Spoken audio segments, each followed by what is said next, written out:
chain. Two legends rise. Yo, it's Airwink in the cockpit, DJ Orakle in control. Teach a main city like it's coded in their soul. From the basis to the D plays, every tool, every tip. They'll turn noobs into legends on this crypto trip. Grinding mission, stacking loot, dodging fakes, making moves. You got question, they got proof. Boost defense, point prestige, more finesse. Main city ain't a game, it's a whole mindset test. Loaded lions in the streets, cubs chasing that bread. Every stat, every buff, yeah, it's all in your head. So plug in, level up, learn the code, know the plan. With Orakle and Airwink, you gon' master the land. Welcome to the show, where crypto meets the grind, where knowledge drops hard and the game's redefined. This ain't no chill, this is strategy and wit. Main City 101, now let's get it lit.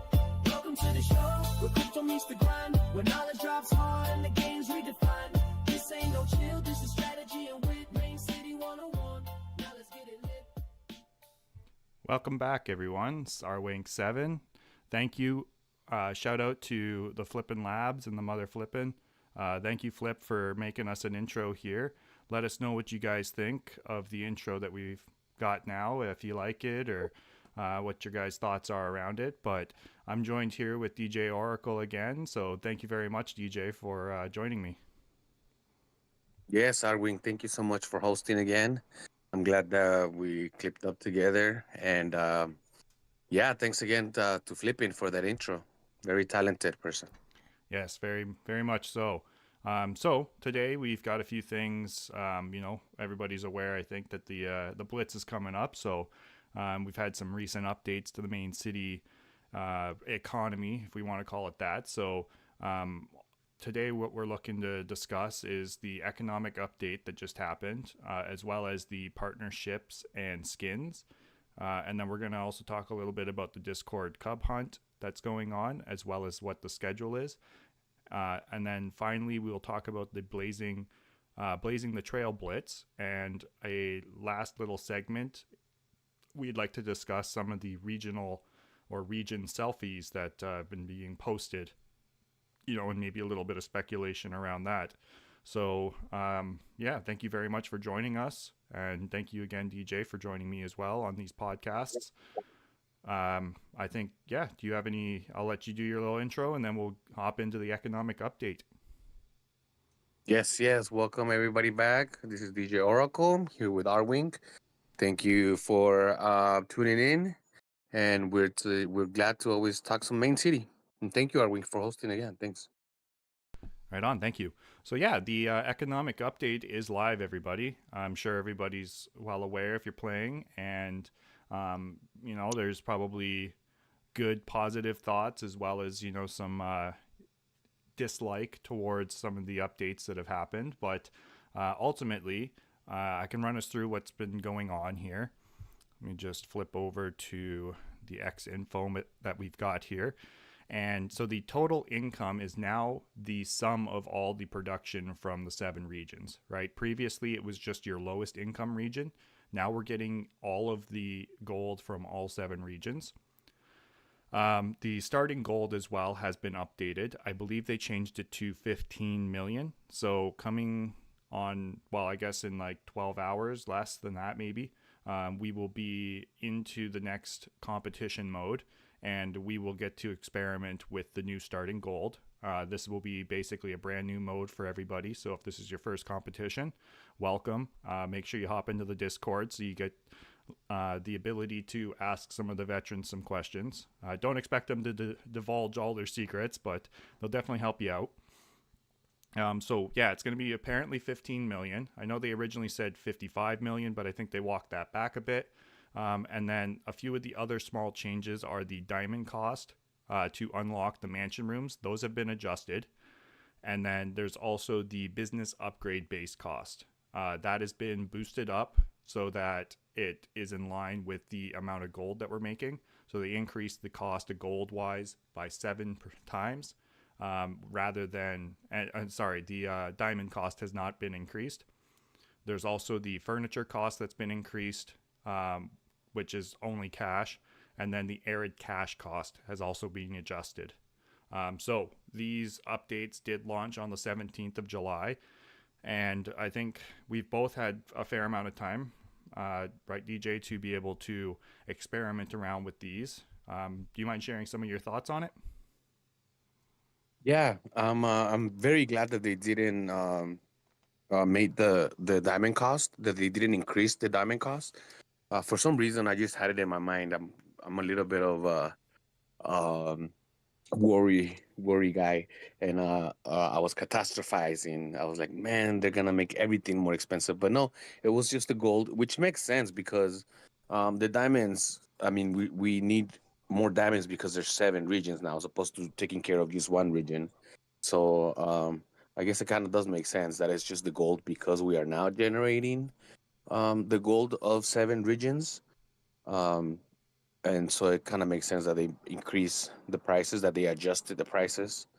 So shout out to everybody who was able to pick up those areds at the old price. Um, Yes. and well, I think yeah, I think it kind of just makes sense, right? That if we're gonna have more gold, just to keep the good mechanics of the game. Yeah, I agree. Right.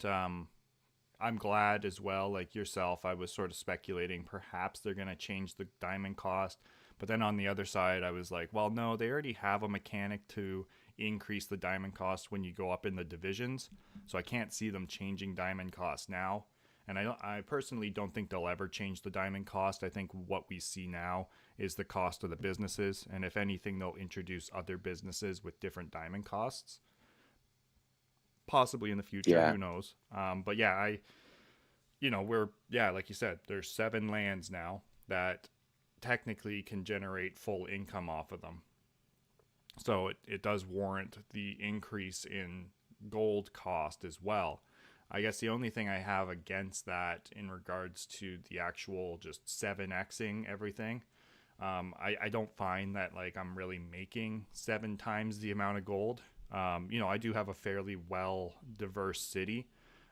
So even with the amount of large businesses I have, I still just don't find it to be extremely well balanced at the moment. I do find that, and it may be, even with what people were insinuating with the previous update, this gold crunch and now this inflation of gold cost, I think is really possibly due to the developers realizing how fast some of these players are prestiging and wanting to try and slow them down in some manner. You know, like I think they were shocked we got to the max prestige as quick as we did, right? Like Crypto Diamond, shout out to him. He made it up to, P289 pretty quick, right? So they awarded him a trophy, and then they came up with the division mechanics. And I think that the division mechanics may have been hastily implemented, but I think it's just, nowadays they're trying to, I think, slow us down in some manner. yeah, and now it kind of makes sense about Division 1, right? Like having to ask you for 500 million diamonds for one prestige, but like having the diamond generation that we now have. So it looks like you're right. Like they always kind of knew about the 7 regions, especially because the first collection of land was the first frontier. So it's good that they have like a good roadmap. But I think it looks like you're right. Like players like Crypto Diamond, shout out to Crypto Diamond.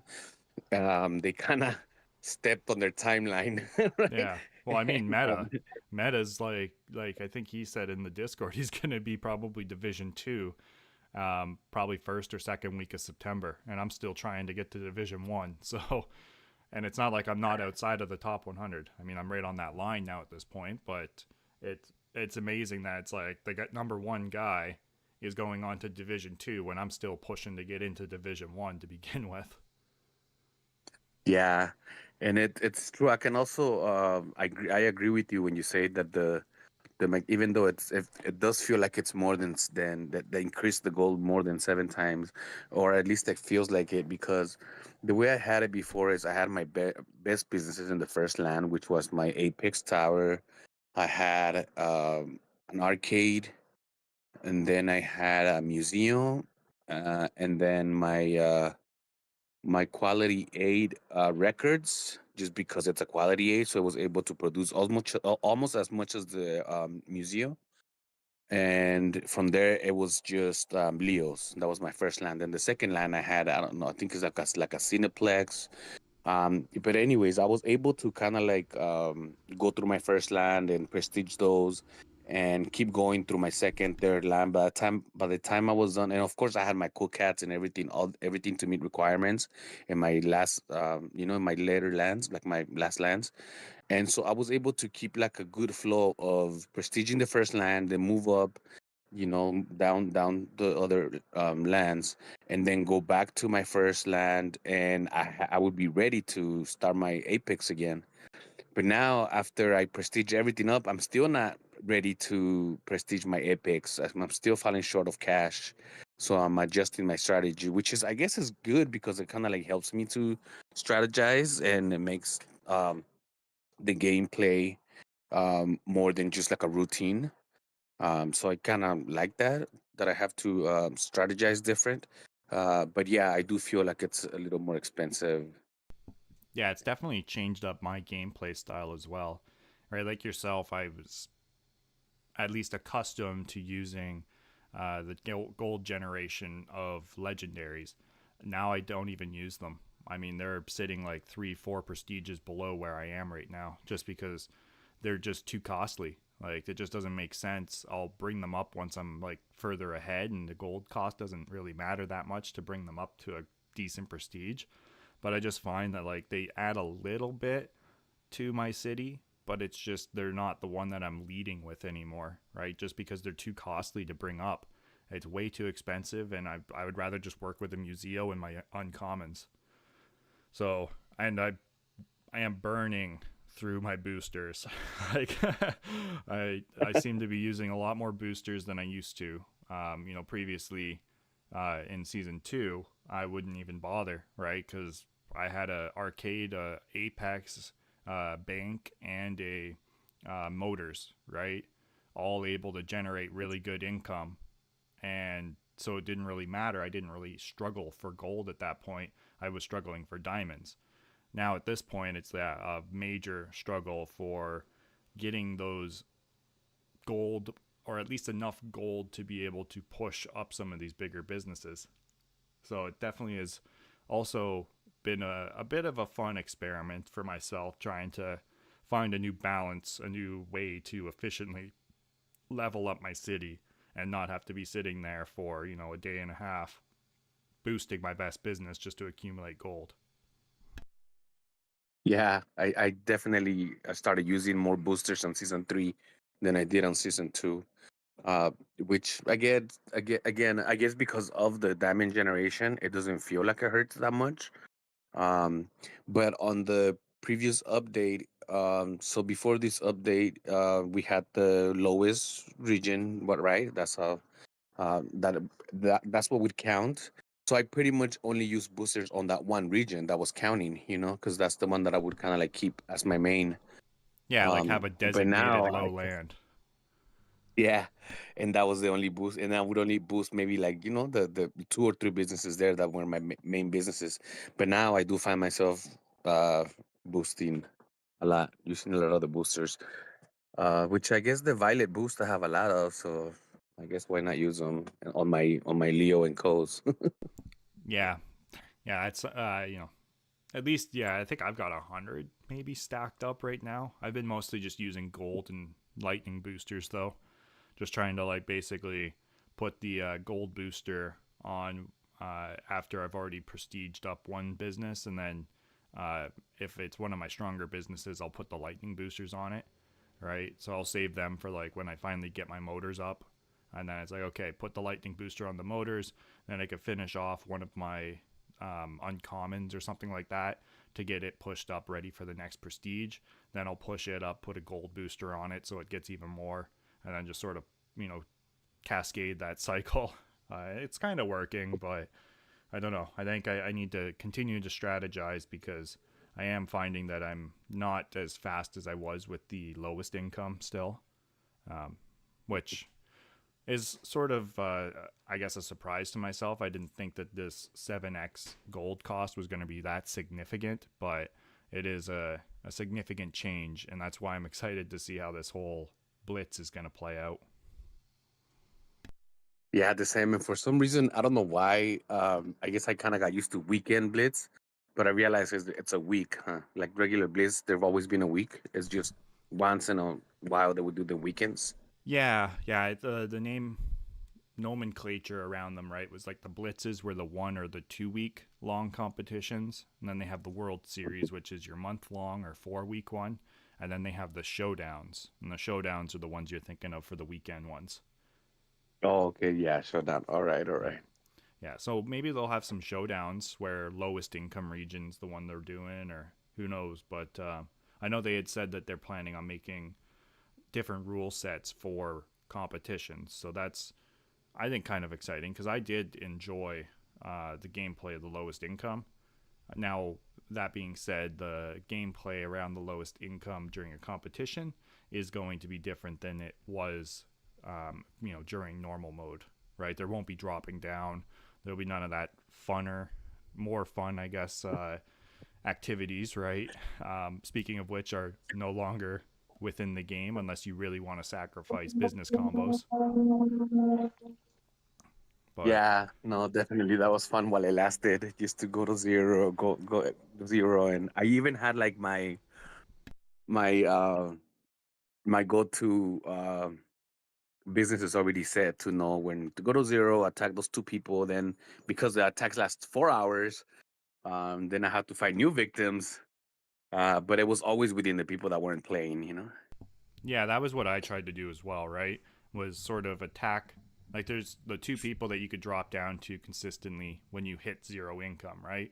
And then there was also a few people that were at the very bottom of the leaderboard, and you could tell that they hadn't been playing at all because, like, you can get over 100 gold pretty quick, right? So to not be at 100 or even at 1,000 gold, like, that's really just a couple days of playing very passively, right? And so if they're always there, they basically put the couple businesses down and then quit, never came back. So those people I didn't feel bad hitting. Mind you, I still tried not to hit any Legion members, but there was one guy at my drop down at zero. He was a Legion, so I had to hit him. It's like, well, you've abandoned us. Just trying to see if he comes back to life. Yeah, he'll come back and you'll see me had just like continuously decimated his city. You have like hundreds of notifications from me. Well, take it as a sign, buddy. Come and play consistently. Yeah, exactly. If he didn't abandon the cause. But yeah, so that's been completely eliminated. I mean, not completely. I know there is techniques to still do it. If you want to remove all your businesses, it's tedious. I know some people are now only playing with their income generating businesses, right? So they'll keep, 5 to 7 businesses on their lands, maybe 10, right? That's not too bad to remove. And then the rest of the cool cats, they're not even, like, they're not bothering at this point with the actual combos across their lands just because they don't see a point, like real point in that. They'd probably take advantage of the aerial bombardment and get more diamond gen just off of a good hit than they would off of, all their combos. So at least it opens up more tactics, right? Yeah. At least for me, because I'm still having to like prestige my cool cats to keep going. Like it doesn't really, it's not convenient, I guess, for me for now to have them in the inventory, because then I'll have to place them again and just to prestige them up and then take them off again. Um, and I don't know, it feels a little bit of a like a empty game without them, I guess. Um, and I have so many of the business combos too. But I can see what you're saying too, and I guess that's why this game is good in that way that it has many different. It can support many different playing styles. That you know. Yeah, Um, exactly. And that's what it mhm. comes down to now is like what is your goal when it comes to main city, right? And that's what I try to stress too. And even in that last video I put out, it's like, what is your goal? Because if your goal is to be high on the leaderboard, well, we're back to the same meta where it's like, super lean cities are going to be the ones that climb really quick. But does it look cool? No. No, it does not. Right? Like a bunch of cool cats that's pretty boring to myself, right? Whereas I'll sacrifice the leaderboard rank as long as I don't fall out of the top 250. I'm happy. Like I'm not probably never going to get into the top 50 the way the game's set up, because those people are already in a super lean, super efficient city, right? The only opportunity I had to catch them was with that lowest income mechanic, because they were struggling to be able to balance their city, whereas I have a balanced city already. So for me, I would rather have a balanced city, something that's aesthetically appealing, right? And have the option to be able to use any business skin that does come out, right? Opposed to, you know, just hoping, hey, is there going to be a skin for the cool cats or for the dens or for a museo? Maybe, maybe not. Yeah. Yeah, no, it's true. Just because you have a bunch of cool cats does not make you a cool cat. No, I'm playing. Ah, But no, I could see why people like people that are up there, you know, that got there with their cool cats. I could see how frustrated they were with the other mechanics, and I can see how happy they are with these new mechanics again. And you know, um, everybody has the freedom to play however we believe is best for us.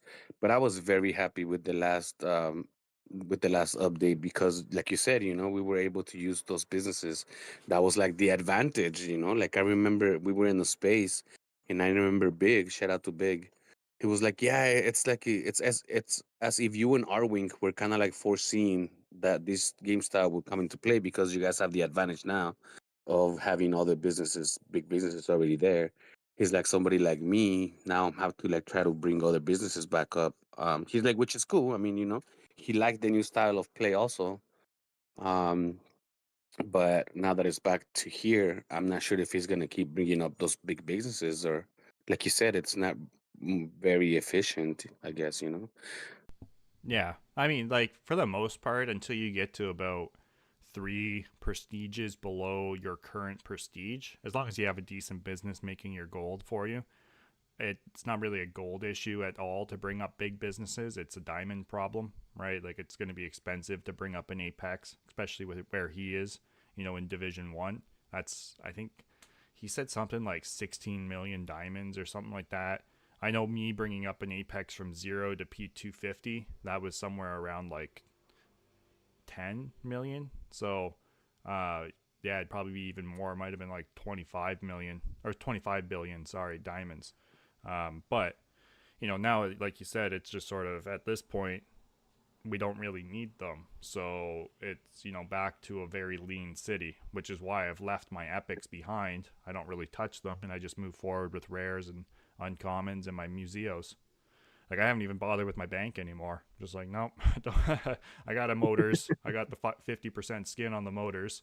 So I don't see any reason to work with a bank when I could just use my motors and have the monk skin on. And that's almost a 50% bonus. Yeah, that's a good bonus, by the way. I know. That's a really good. I mean, I think that's about all we really got to talk about, unless you have some other stuff with the economic update that you want to discuss. Otherwise, it could be a good transition. Maybe we could talk about the skins that are coming out and compare them to the current monk skin. Yeah, perfect timing. Right on. So we'll check that box and we'll move on. Before we really get into it, I want to just quickly play the one video that they had posted. I'll keep the sound off so I don't get copyright stricken. But we'll play this and then we'll talk about the business skins. All right.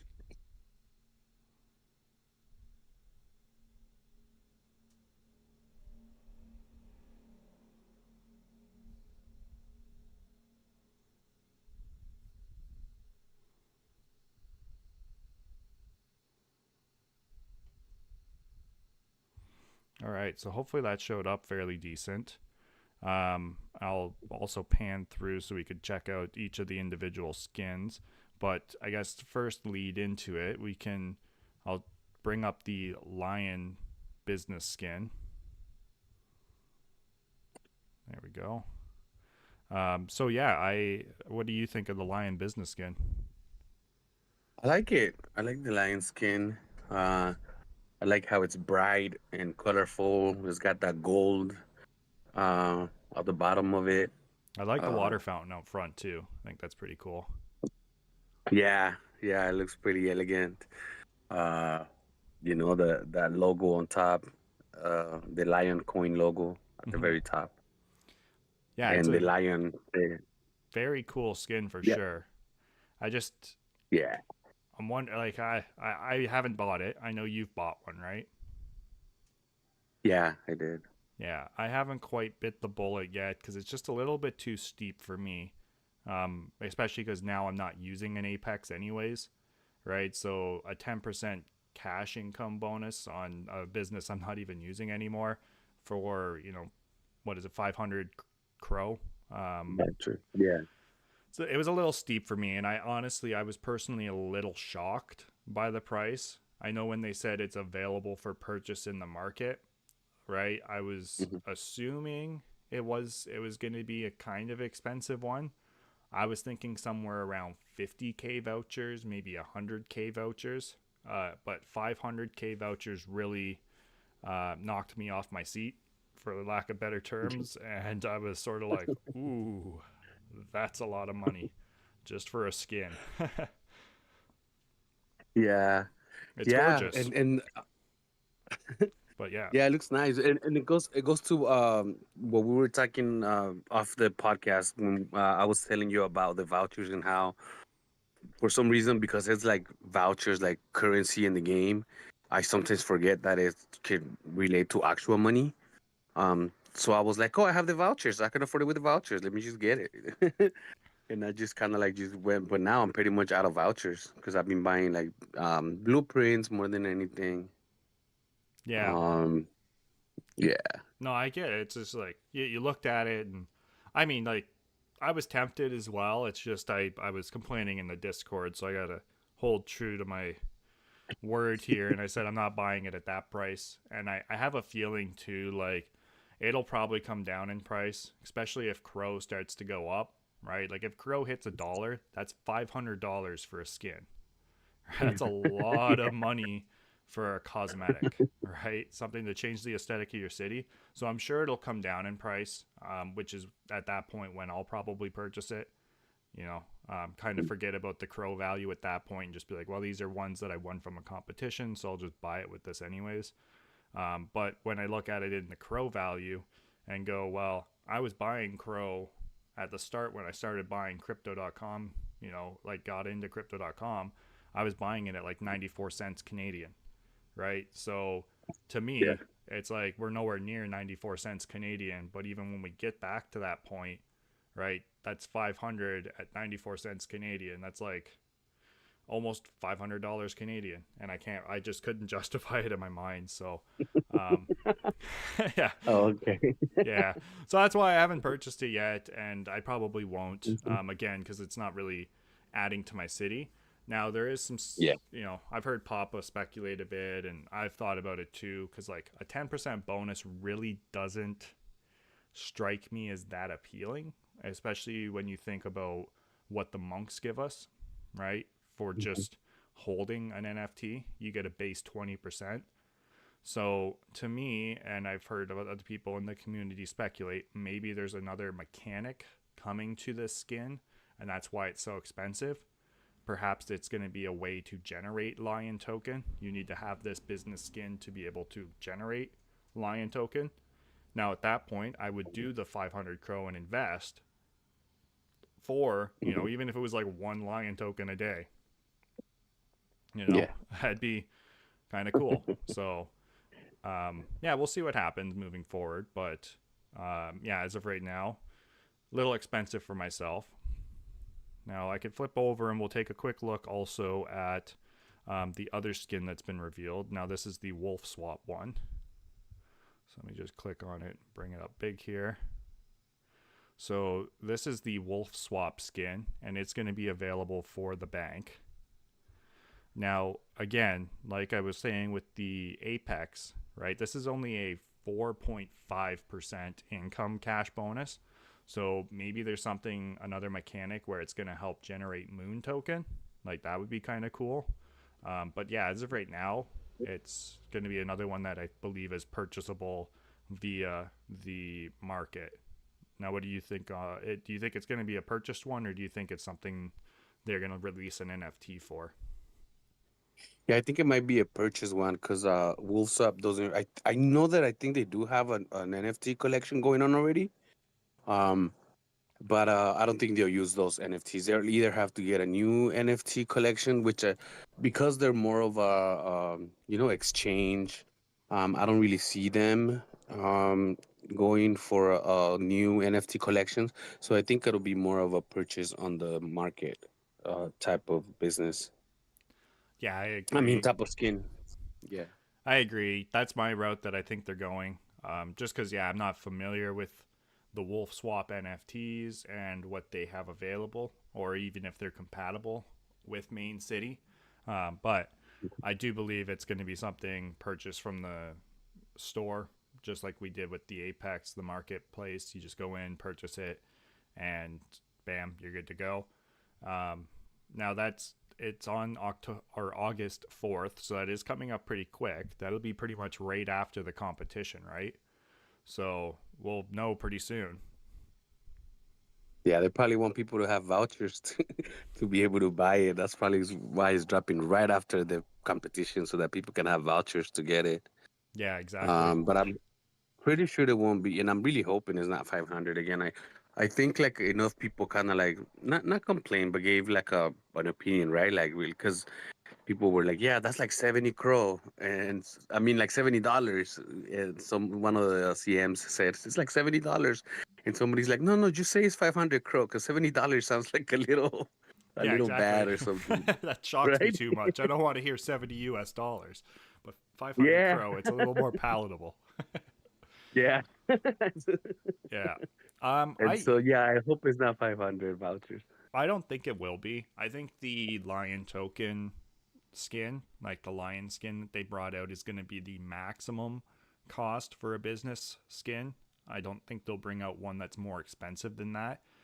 I'm honestly probably putting at this one between, I would say 250 and 350, somewhere in there. I was thinking maybe a sweet spot was going to be 300K vouchers. Is probably where it's going to come in at. Maybe closer to 400, but I don't think it's going to be 500K. I can't see it being that much. No, and I agree with you. I think the skin for the Apex, it's gonna be the the top the top price. It's the I don't Apex. really see them even doing another skin at that price. No, I can't see them. Maybe they'll bring out one for the arcade, right? And it'll be like 450K. But Apex being the Apex, right? The top of the top. I would assume that it's the most expensive skin probably to bring into the game, just because it's that, it's got that prestige of like, ooh, it's the best, coolest, most desirable business. So it's going to be the most expensive to create a skin for. Yeah, I totally agree. But it would be so cool though if, like you said, right? Like if we can mine moon or lion according to the skin. And again, going back to the devs having their 5-year roadmap and like having information that we don't have. So again, we can only speculate. But that would be so cool if you would be able to um to mine some of those coins. Yeah, I agree. I think that would be a major allure to the game, right? If it's like, hey, you're generating other tokens as well, right? Maybe it still pays out in vouchers and then you could just redeem them for those specific coins opposed to just pulling it out as crow. But yeah, I think it would be a really cool mechanic and definitely something that as it goes to mobile, if people realized, hey, it's not just about selling and buying businesses and working on your cities and, whatever the exploration and the monster fighting stuff that comes in. Like if you're able to buy a skin and start mining another project's crypto token, right? Like that would be a big attractor for people that are starting to get interested in, investing in crypto, right? It's like, hey, you take some crow, you invest it into this skin, and it starts generating you wolf swaps token, right? Which is moon. Or it starts generating you the lion, loaded lion projects token, which is lion. So it could be, and there's probably going to be more that come out, right? I imagine the capybara one, it's going to be probably a Oh yeah. purchasable skin. So they'll be generating bara. Yeah. Speaking of which, Yeah, that would be super cool. let me switch back to that video.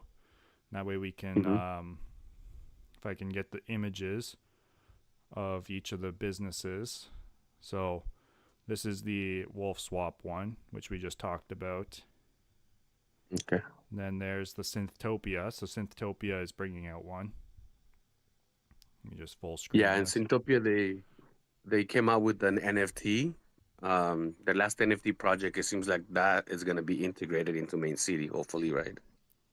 Yes, it has been confirmed that that is going to be the Synthetics collection. So that was the one that was minting just after they had announced their partnership. Nice, because I won one. I won one of those NFTs, so I want to use it in the game.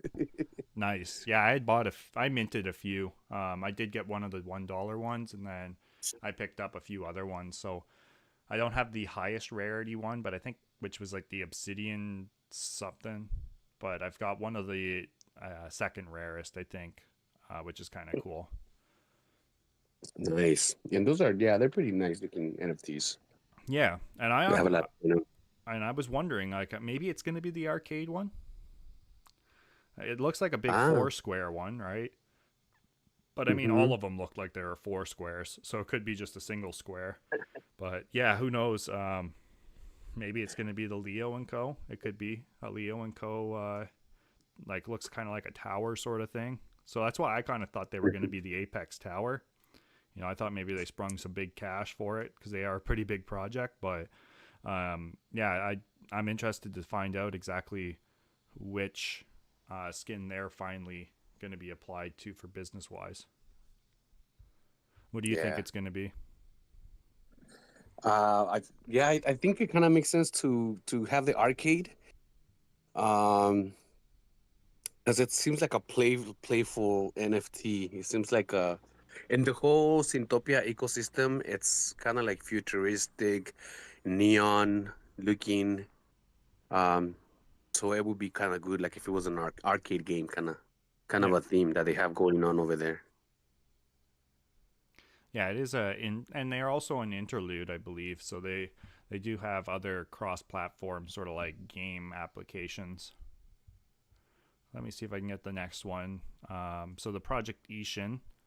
Now, I had heard though that this was a mistake. They weren't actually supposed to be the Felice Cineplex. I mean, everybody could tell this is the Felice. It's the only 3-square business, right? So it's sort of like, oh yeah, I definitely don't know what business this one is. But I had talked to them, and they are apparently getting the LL Sports instead.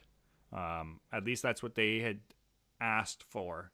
Now, again, I don't know how much the opinion of the project has on actually dictating which skin their business, or like which business their skin gets applied to.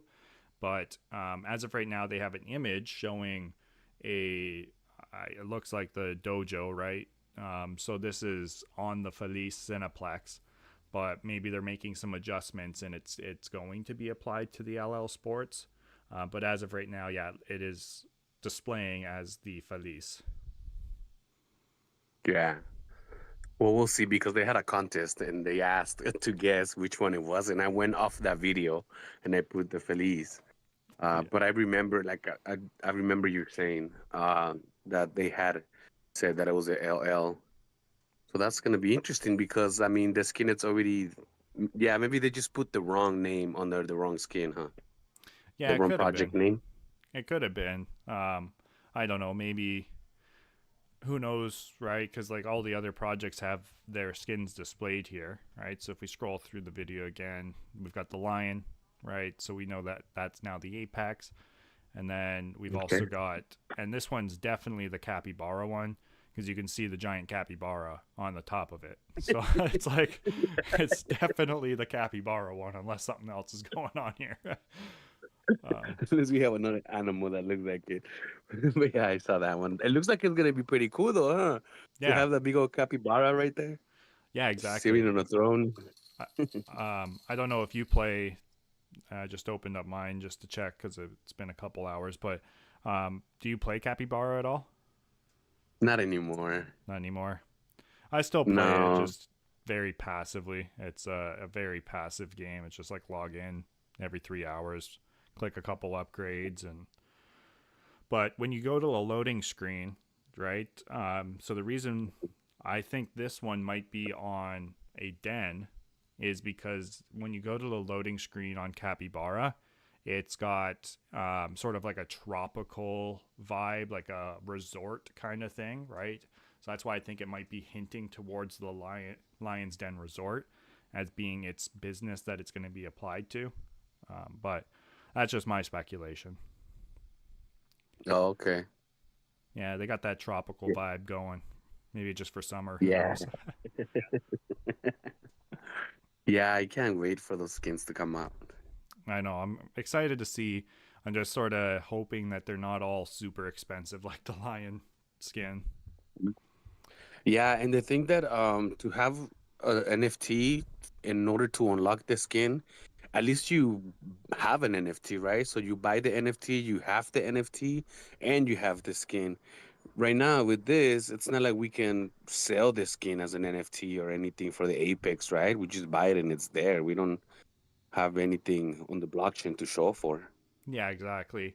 Right. And that's the thing that I like about the monk's skin better, right? Is because you purchase an NFT and then you can purchase more to even boost it up more, right?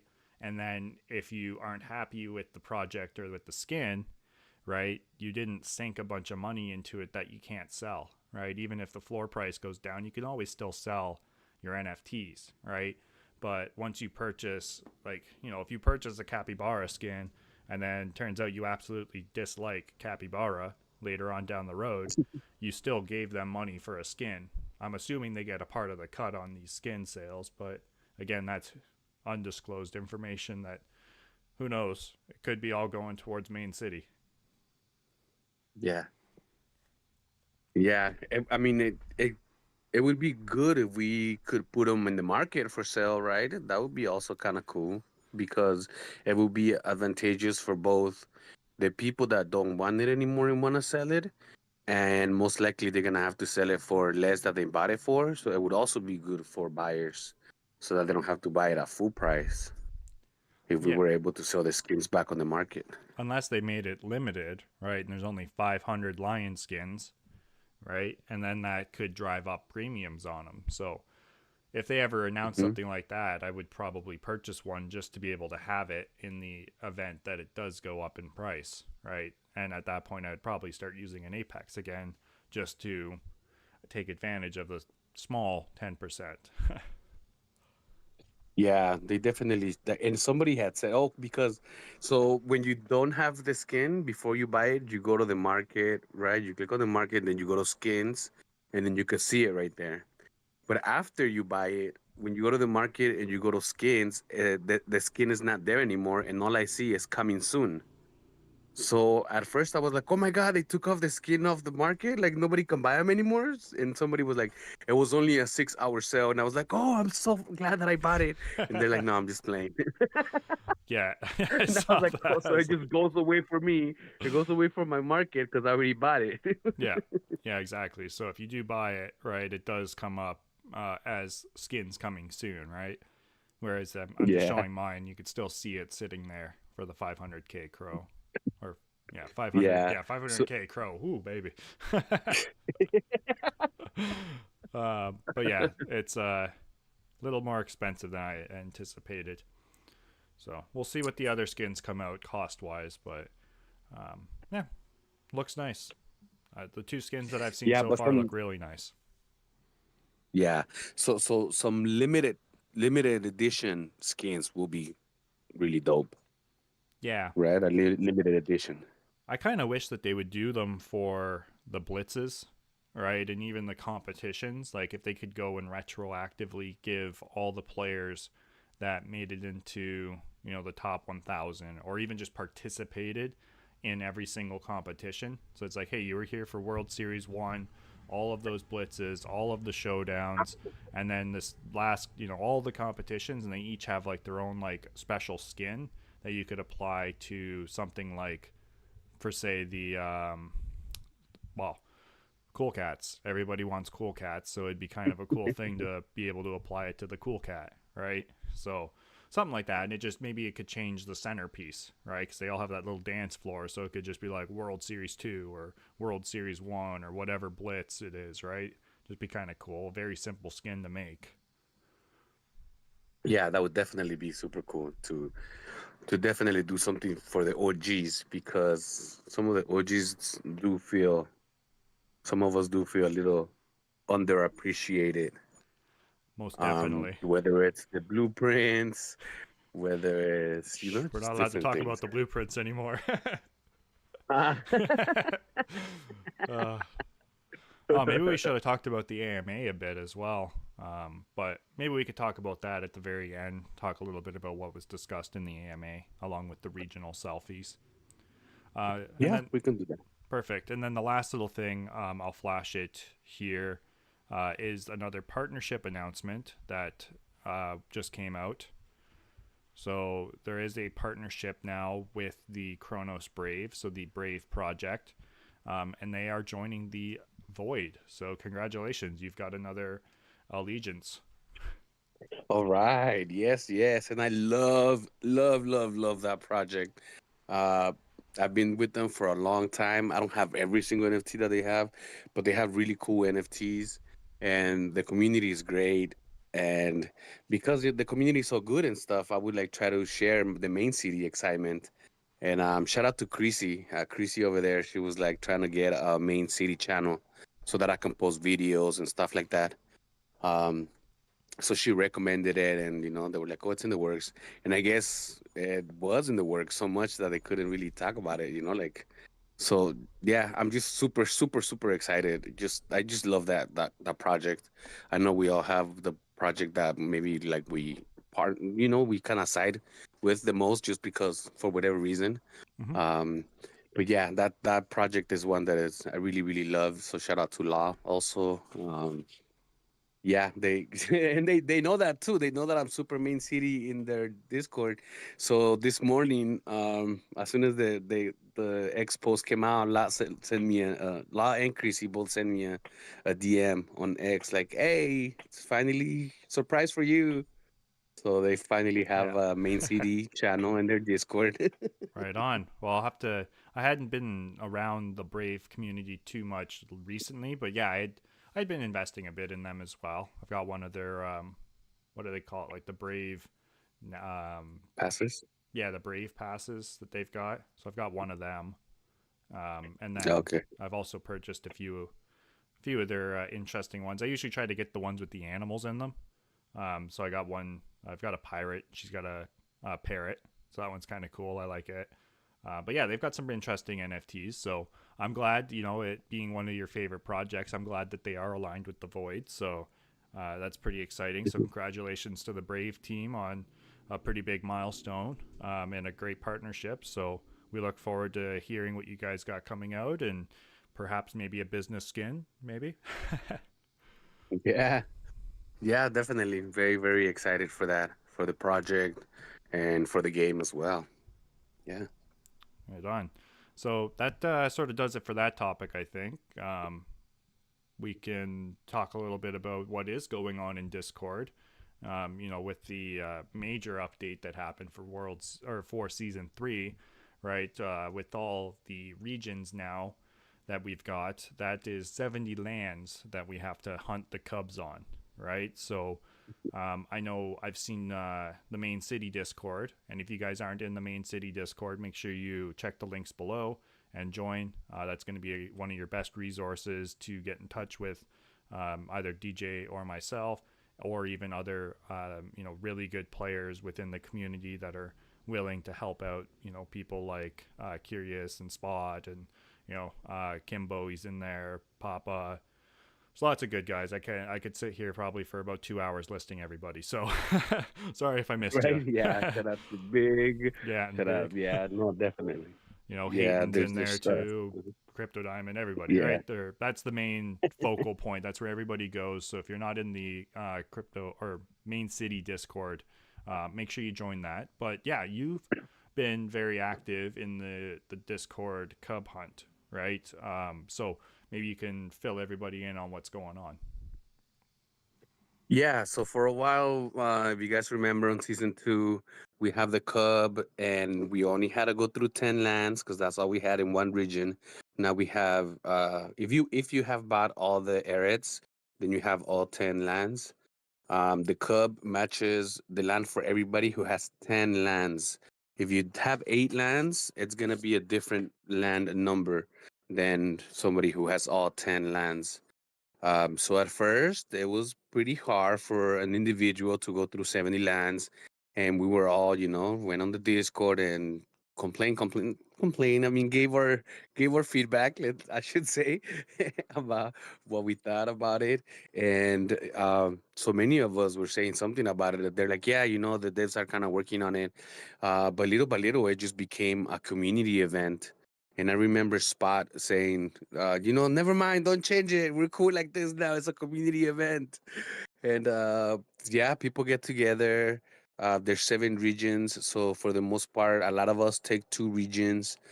It gets to the point that, and it's every 4 hours, the Cubs. We get the deliveries. The first delivery starts when the daily roar gets resetted every time, and there's 5 deliveries in a 10-minute window. And so every 4 hours, you can see some of the same community members jumping on Discord, and some of us even already have like our regions set. I know Big usually goes, I think it's like Storm and Wilds or something. I usually have or Sapphire. I think Big does Storm and Sapphire. Anyways, I do the Molten and the Black Nexius. That's usually the regions that I take. Um, so that's another reason why you guys should definitely jump on the Discord. Links down there. Since we're shouting out the links down there, we're also make sure you like the video right now. If you like the content, make sure you like this video. And yeah, it became a community event now to hunt those cubs, because then we only have to go through 2 regions each. Or if there's more people, it goes down to less regions each, and it gets easier to find it. Yeah, definitely helps out when you got people assigned to each region, right? It's like, hey, if you got 7 people, everybody just takes one region and you can find it pretty quick, right? Whereas I know when we first got the change, my mom and I would start at the bottom, so I'd go through Staggy and Lucent, Block Nexus, Molten Forge, and then she would start at the top, and we'd like meet in the middle and be like, okay, here's where he is, right? And then because there wasn't really much going on, right? Nobody was really doing any of these types of things. And then Kimbo opened up a reminder channel in the Legion Discord, because I was like, hey, can we just start posting where it is? Because it's always the same. So then I started posting in there, and then we had a little bit of an event going on. So pretty much anytime, like we have a reminder cycle, so it'll pop up and remind us as a notification on our phone. You're like, hey, Cubs are coming. Right, so then you can hop into the Discord and we go through it there. And then it took me a bit to realize you guys were doing it in the City Plaza as well. So it's good to see that. Yeah, it's become a pretty big community event. You got one guy in the Legion Discord. He's so quick because he's only got like 2 or 3 lands per region. So he just calls out the region, then we go through that, and it's like, bam, super quick. Yeah, also sometimes there's a space going on in X, and people in there, they get together as well. And so people that are on X, they're at the same. I know Papa is sometimes on the X hunting them down, and whether he finds it on X first, he'll post it on Discord, and vice versa. If they find it on Discord first, then he'll put it on X. So yeah, so now we have the Legion Discord, we have the Plaza, and then we have X hunting them down. Yeah, we gotta hold those Cubs responsible for their deliveries. Yeah. um, Yeah. And some of them sometimes they get lazy, man. They're like 3 deliveries in the same region. oh, sometimes they're like on the same land. They don't even leave. It's like, come on, at least change lands in the region. No, no, we're just gonna stick right here. Yeah. The van broke down.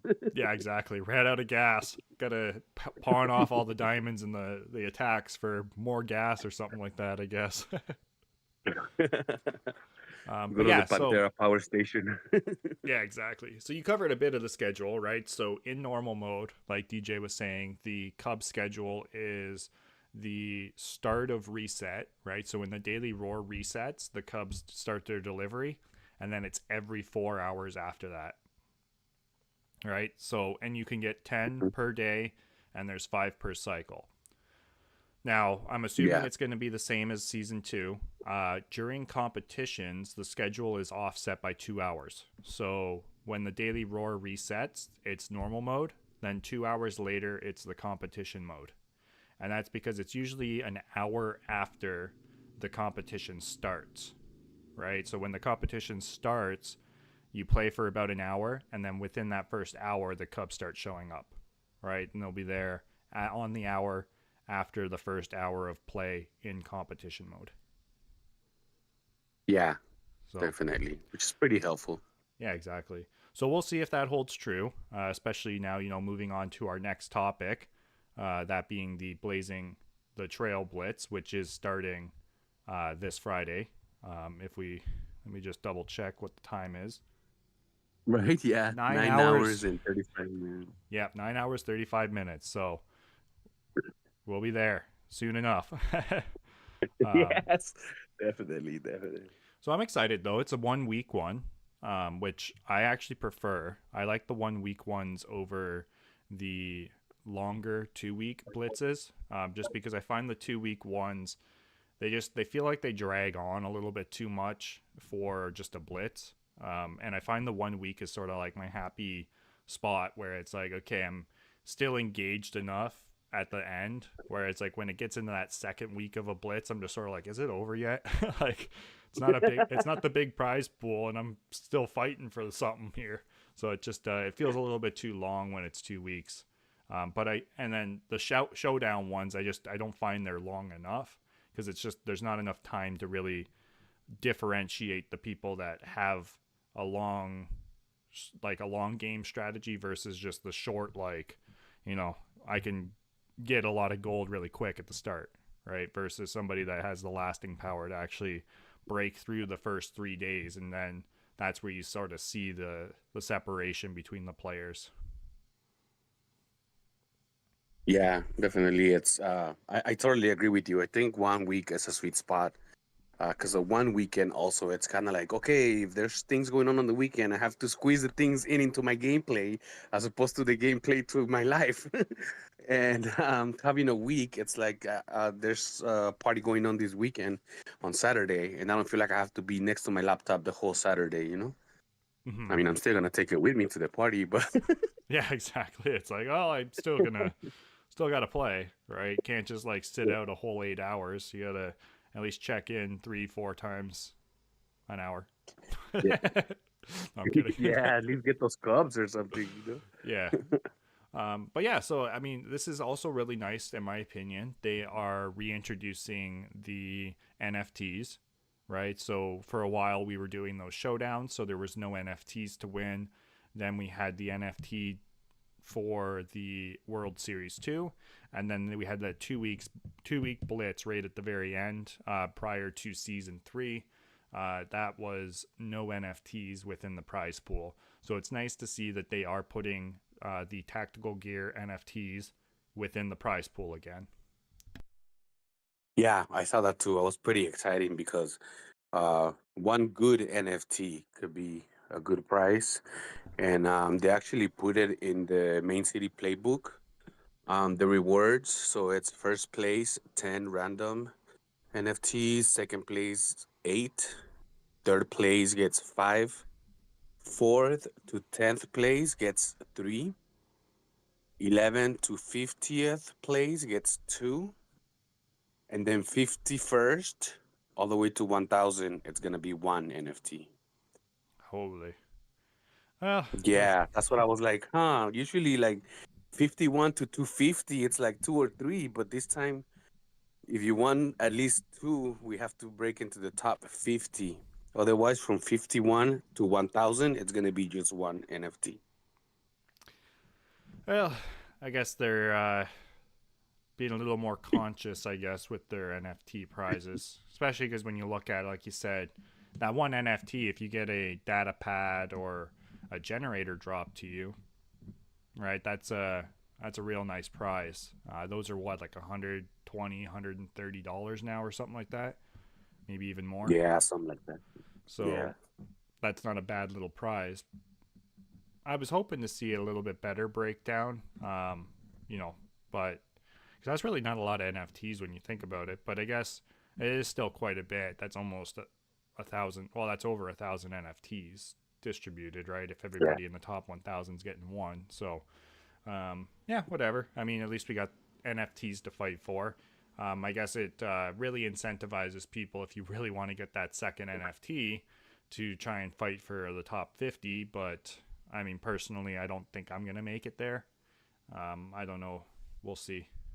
But I'm just shooting for top Yeah, we'll see 100 how again. Yeah, same here. We'll see how things go, especially with the 7 regions, with 7 blueprints. There's more opportunity of businesses with a 1 week as opposed to the weekend or a whole month. All these things come into play, So quality, having been able to have more businesses to improve quality, having more diamonds. Yeah, it's gonna be very interested, very interesting. Yeah, yeah, it is what it is, right? So I got it up here now. So they are saying it's $15,000 worth of tactical gear. So Mm.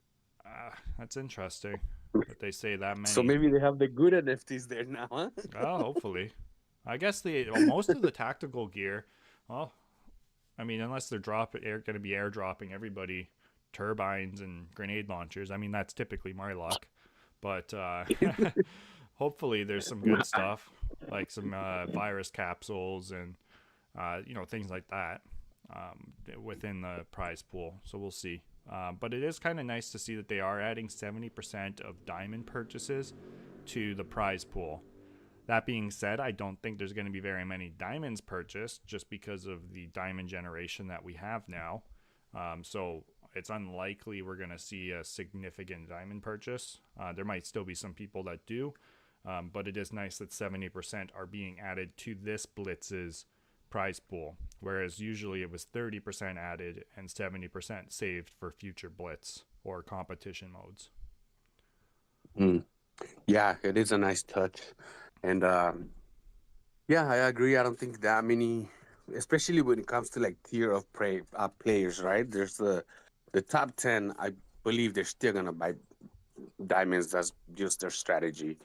But I guess it's just maybe a good investment because of the price pool that they get. I know sometimes Crypto Diamond was talking on a space a few days ago, and he was saying of how one of them was just he just pushed just straight up for bragging rights. But it's, of course, it's not always like that, right? For everybody, they still wanna at least break even. But there's just people up there, like, shout out to Meta, shout out to Hayden. Um, they just play at a different level. Yeah, exactly. They're insane when it comes to understanding the game, and they're willing to put money up as well, right? Whereas typically for myself, I'm not really going to spend much. I typically try not to spend at all. And now that we have 7 blueprints, I doubt I'm going to be spending much. Likely it'll probably be, if anything, maybe to purchase a business partway through. That might help out. But other than that, I'm thinking with 7 blueprints, 70 businesses are at level 10. That's a lot of businesses to choose from.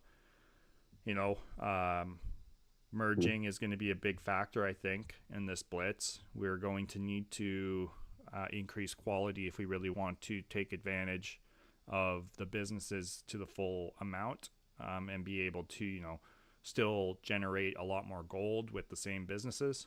So I think that's going to be a big play, or at least factor within this competition. But yeah, we'll see how it all goes. It's going to be an interesting one with the 7 regions mechanic. Yeah. So, question for you, Mr. Arwing. With What? 7 blueprints every level, are you gonna finally sell blueprints, or are you gonna open them all still? Oh, I'm opening them all still. I will be opening them Nice. all. I like opening them. Like I said, I'm gonna probably be using the merge mechanic a lot more this competition, I think. So I would be opening them to see what I get and hoping that I open some really good businesses. Personally, I don't think I'll use anything that's 4 space, right? So I would probably skip out. Maybe I would use a bank if it was like a really high quality drop for myself. But I honestly think I would rather just sell it to the top 10 players. I know that they're usually running Apexes, banks, whatever they can get their hands on that are high quality. So I would, if I open something like that, I'm selling it. Because that would basically guarantee my prize pool, right? Being able to sell something like that. Whereas like getting into the top 100, I would, it's probably going to be what? Like top 100 is probably looking at 1 million vouchers. And then maybe upwards to the top 50, you might be able to push it to 2 million vouchers. So they'll be interspersed between that. Probably not even, probably 1.5 million for at top 50, right? And then up to like the top person, the top prize is probably going to be like, I don't know, 11 million vouchers, something like that. Yeah, I totally agree with you. If I get like a tower, I would probably only keep the bank, like you said, as well. Um, but yeah, even though we do have more diamonds, but the expense now it's at the gold. Not even if we can afford the diamonds, it's gonna hold us back if we're just trying to, you know, if we're not boosting the way top players boost. Yeah. It's gonna be a little difficult to carry on a force place business. Yeah. Yeah, exactly. I mean, I'm sure you could play with it fairly well, right? But I think you need a couple of them to really be good at it. So it's going to depend, right? I probably won't, unless I pull it out of my first blueprints, I'll probably sell it instantly. Like put it up on the market and be like, guys, got this.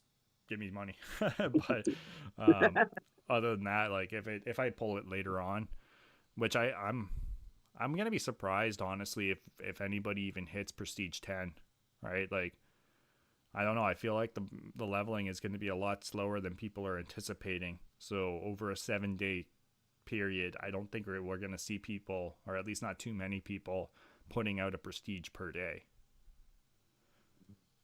That's interesting. Yeah, I totally agree. Yeah, I would keep a 4 square business only for like a few hours while I start getting some gold. Just for the first few hours while I start carrying some of the other businesses. Yeah, for that but first after Cub that, delivery. Yeah, there you go. Come on, Cubs, give me some Increase gold. Yeah. Yeah. Other than that, yeah, I've learned from my past mistakes that I get too carried away by the potential of a big business, not taking in consideration the cost of running that business. Yeah, no, exactly. And now that they're 7 times more expensive to level up, like even with the museos, I'm feeling that like took me forever just to get those last like 20 levels. You know what I mean? It's just like such an exponential jump. And it's just like, holy man, this is so expensive now just to get these last few little levels pounded out and get over to the next prestige. But once you do, it's worth it, especially like now that I've got a quality 3 museo. I wish I could increase its quality more, but I'm just too scared to lose. Like those are, $4 businesses. Yeah, definitely. Yeah, the uncommons are the ones that are more affordable. It makes a little more sense to merge, right? The uncommons. Yeah, yeah. When you're spending like 20 cents for a business, right? It's like, oh, okay, merge two of them for 40 cents, whatever, and slowly work your way up. But even that, like it does add up when you look at it, and then you burn it, right? It's like, oh, it's a quality 5, and how much did that cost you to get? Oh, it was like a $3, merge up basically, and then it just burns and it's gone. It's like, oh man. Yeah. Watch. Yeah, like the video I Oh, I posted. Oh know. man. Oh man, And they were watching high you. quality too. I Uh-huh. know, watching you burn businesses is just like, oh, I don't know how you do it. I'd be sitting there cursing afterwards. I'm telling you, I forget that there's real money involved here too. I'm like, oh yeah, vouchers, diamonds, business. I just keep buying stuff. That's why I'm so happy for this competition mode. Yeah. I was running out of vouchers. Yeah, now you're like, I need to replenish my vouchers. I Yeah. definitely do. Yeah, that's why I'm gonna be looking for selling stuff, trying to sell stuff on the market. This competition mode, especially kind of like early, so that I can pick up some businesses maybe later on. Yeah, exactly. Though I don't think that. Businesses you do sell, huh? What's that? I said you don't really sell blueprints, but businesses you do sell, right? Yes, yeah. Yeah, I'd rather Okay. gamble on opening the blueprints, right? See what I get in it.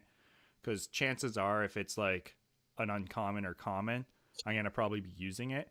But if I get like a good, like if I pulled a good epic or something like that out of it, then I look at it like, okay, well, I could have sold the blueprint. Who knows what they're going to go for in this competition, but I doubt it's going to be 10K crow or more. Maybe at the start it might be, but everybody's going to have so Mhm. many blueprints, right? So I'd rather Yeah. open it and just gamble on opening up an epic or a legendary, right? And then be able to sell that. Because at least then it's like, okay, I can guarantee it's going to be worth more than selling that blueprint. Yeah. Yeah. I mean, there are gonna be a lot of blueprints, but at the same time, also we need to have a good 7 regions. And I don't think we're gonna have just one business per region.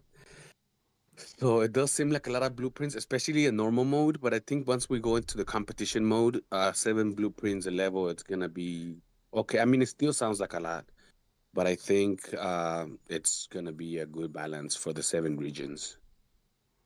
Yeah, and I think we'll see a lot more use out of uncommons as well, right? Like, I think there'll be more reason to run more than 2 or 3 uncommons, right? Like I could see running at least one of each of the uncommons, maybe some of the rares, right? Like if you pulled like a Felice or even like the single space ones, right? They're usually pretty good as well. I have a feeling like they're going to be valuable at the very start, just because, like you said, we're going to need a very large city. Even though at Prestige 10 you only need 8 businesses, right? You're still going to need a lot of other Mhm. businesses there to make gold for you to be able to level up. Yeah. And also, one thing that just came to my mind right now, as I'm looking at the game right now, and we're talking about the businesses, it's business combos. This is going to be the first time that we have a competition mode that we're going to be able to make combos. So that's another way to use businesses that we probably will. Oh, but you know what? Now that I'm thinking about it, we need to have them at Prestige 10. Yeah, that's not going Yeah. to happen. Well, that's why I use Prestige 10 as my example that I don't think many people are going to make it there, right? Because that's the max Mhm. for being able to optimize and maximize your business combos, right? So I really doubt that business combos are going to be a very big play. Now, mind you, they're Mhm. still valid at Prestige 1, right? Like you can get a little extra diamonds. I just don't know if the Mhm. extra diamonds you're going to get from them are worth bringing up all of those businesses to Prestige 1 and then Prestige 2 unless you're using them, right? Now, if you're Yeah. using those Yeah. businesses like a Pride Records and a few Cool Cats, then it makes sense to set them up in a way that they are actually generating yourself that business combo diamond income. Yeah. So who knows? Maybe the diners might be useful now because the diners pair up with the cool cats, so you can run those two together. I also find diners And give you do better gold. Yeah, they do. They just cost us almost as much as diamonds as the dance to upgrade, right? To prestige. No, they're like half a den. Right? Yeah. So the full buy-in cost on a cool cat is 2.25 million. A gym is 2.55, and then a diner is 2.92, I believe. So, or it might have been 3.12 for like that's leveling up and the prestige cost. So it's not really that big of a difference, right? Mind you, yeah, like after 10 prestiges, you get a free prestige out of a cool cat that you wouldn't get out of a diner.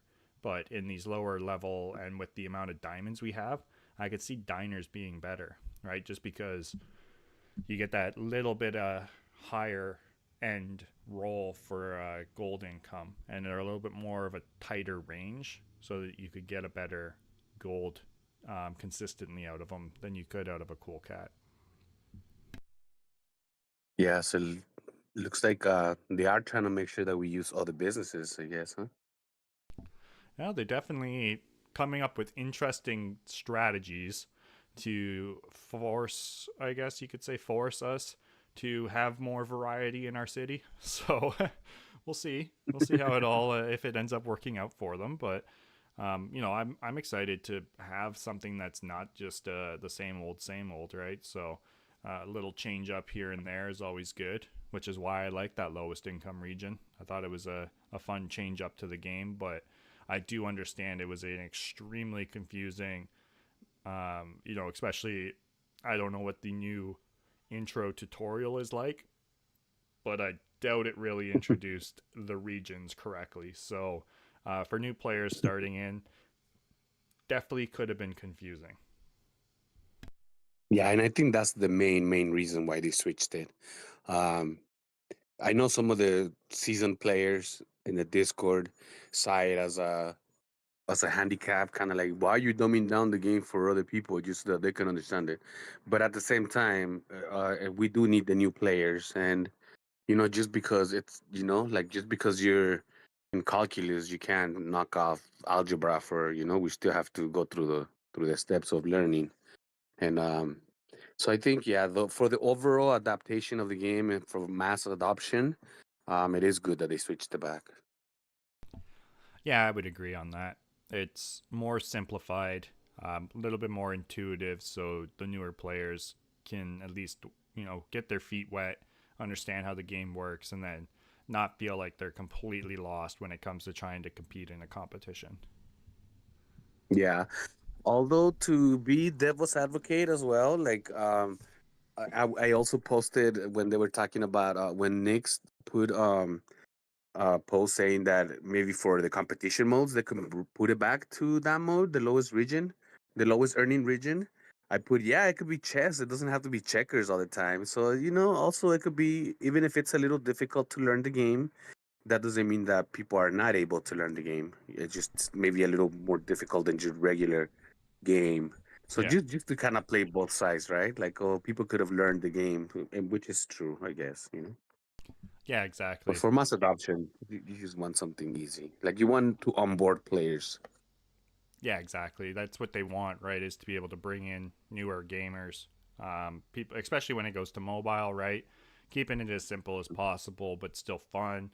I do hope, though, moving forward, that there's a lot more than just city building. I really do hope that there is some mechanics like within the monsters and the exploration that are a lot more interactive, let's say, rather than just clicking level up buttons. Or, you know, I'm sure it's probably going to end up this way.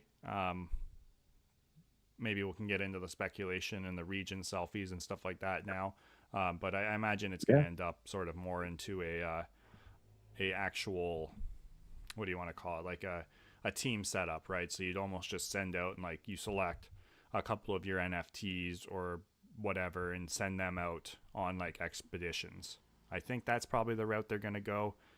Maybe they'll do something like the Axes Infinity, where you have like a team of 3 and you go up against monsters and they drop resources. So at least you could still like choose attacks and do stuff like that. That would be kind of more fun than just like passively sending out a expedition and having them come back. But yeah, we'll see. Yeah, Yeah, I think once we hit that stage of the game when they introduce the monsters and all that, um, I think it's gonna be pretty impressive. I think, I mean, we would have never really thought about the 7 regions, right? No, Um, no, I didn't see that coming. so Even with all of the regions that we already had, right? Like, yeah. yeah, So yeah, speaking of yeah. the So regions, let me mhm. just flip over and oh, whoops, wrong one. Here we go. Hopefully that. I hope that doesn't show up. 1 second. There we go. Sorry, some technical difficulties. Always fun. Yeah, it's all good. For some reason, this does not And want so to show up. while you get that going, I could just mention real quick that for the daily event multipliers, day one is gonna be multiplier value 2. I guess they're all multipliers 2, except for day 3, which is 10, and day 7, which is 15, so that we can put those in the calendars. Those are the important days we want to push. The most or the hardest is day 3 when the multiplier value is 10, and day 7 when the multiplier value is 15.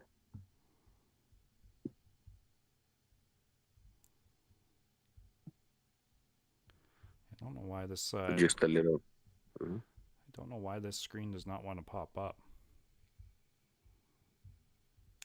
Is that the one with the selfies? Yeah, I was trying to bring up the selfies so we could take a look at the backgrounds and stuff. Oops, that's our Discord.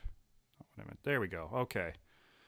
All So right. I got it on the background there. We got looking at the Crimson Reaches selfie. This is a tweet that Nick's put out. So if you aren't following him, definitely check out. I believe Papa had put a post out recently encouraging everybody to follow him. But it looks pretty cool. So you can see the lion in the background, and then these are the looks like rib cages to me, to be honest. Sort of like the rib cages of the giant like skeletons that you would see flying around in some of the original trailers that they had. So they look pretty cool as a selfie. So I'm hoping that they're hinting at more of like an actual exploration mechanic, that maybe we're actually going to go out, walk around. We'd have like an animated avatar lion, sort of like this. Now maybe we're going to make our own lion, or we could choose to have our loaded lion represent us in the game. That'd be kind of cool. Yeah, definitely. That would be the best. Having our loaded lions, dark lion, or cyber cub, or whichever NFT for that matter that is partnered with the game. It will be pretty cool to use it as the character that is exploring. And yeah, it would also give a good chance to look at the details, because a lot of these lands are like really, the artwork for most of these lands is like really, really cool. Yeah, I agree. I mean, I'm in love with some of these lands. Like, they are absolutely gorgeous, right? Especially like I love the Sapphire Sanctum region. Just the beachy vibe of the lagoons sort of sold me on that region. And then I think everything else I've seen, like the one with the hilt, it looks pretty cool with like the sort of broken hilt in the background. And yeah, they're just I love that region. I think it's a really well done one. But I honestly, I think all of the artwork from the Fractured Fate collection is very well done. So I would love to see them as something that we could actually go and explore, walk around, interact, maybe find like hidden caves, loot chests, things like that. That would be my ultimate, because then I know I'm going to be probably playing it way too much, but at least I'd be, there'd be a lot of stuff to do, and then you could come back to your city, do some upgrades, get a couple more quests or missions or whatever, or find this type of resource, and you go to that specific region and you walk around looking for that resource. Yeah. Yeah, I think at one point the upgrading of the business is gonna be a little bit more of a secondary thing to do. Or maybe not secondary, but less time consuming. I think most of the gameplay or game action will be probably doing the exploration, doing the monsters, the resources, all those kind of things. Because I remember even when they advertised the moonwalk backpack, they say that I would like give all these benefits, right, for exploration and all kinds of things. Yeah, I remember reading that, right? It's going to have an Moonwalker. extra benefit to the Moonwalker. Do you have a Moonwalker Mhm. backpack? I do. I have just one. Nice. Yeah, I got one as well. I had to make sure I had one. I know. That's how I got the name. I wanted to get the name correctly, so I went to my backpacks, Yeah, what and is it called? yeah, The I wanted to make Moonwalker? sure I had at least one. Yeah, The exactly. moonwalk backpack. Oh, they're pretty cool though. So I'm hoping, yeah, that they have some sort of like extra benefit where, and that's what I was thinking, even along the lines of like, if you're out exploring, you need a tent to be able to like save your position, right? Like set up like a camp Mhm. so that if you had to go and, go back to your city or whatever to view it, you'd have like a camp set up so that it's like a fast travel spot, right? But you have to have that specific tent for that region, Yeah, which is I don't have enough tents. I don't have one for every region, and they're so expensive now. Oh well. yeah, I know. It was always my goal to try to have one with every yeah, with every different what are they called? Like Element. characteristics? No. Every Element, yeah, the yeah. elements, yeah. Yeah, so I think the tents are like well actually no not only the tents but like the power generators I don't have them all. But yeah, the tents I definitely I have four of them but two are the same. So it'll be cool to be able to swap NFTs if somebody had another tent that they needed that the one I had it would be cool if we could trade them like if they were cards. Yeah. Yeah, that'd be good. All right, if you could find someone, yeah, to switch them out. I've only got two, and they're both different. I wish I would have bought a few more when they were down at like $90, but hindsight, right? um, Yeah, we never know the future, right? We're like, oh, I should have waited until they went down. yeah. After the fact, it's easy to say, you know? Oh, exactly. That's always it, right? But yeah, I'll Yeah. switch over and we can take a quick look at the Molten Forge region. Yeah. So this one looks pretty cool with all the lava. These like big lava columns almost, right? Magma columns with the lava pouring out of it. It's a pretty cool looking Mhm. region as well. Yeah. And the fact that the lion looks like he's the one that's taking the selfie, it makes the picture like a really cool, Yeah, really, really cool. So, and it also goes, like you're saying, it goes to show that exploration through the land may be possible at one point.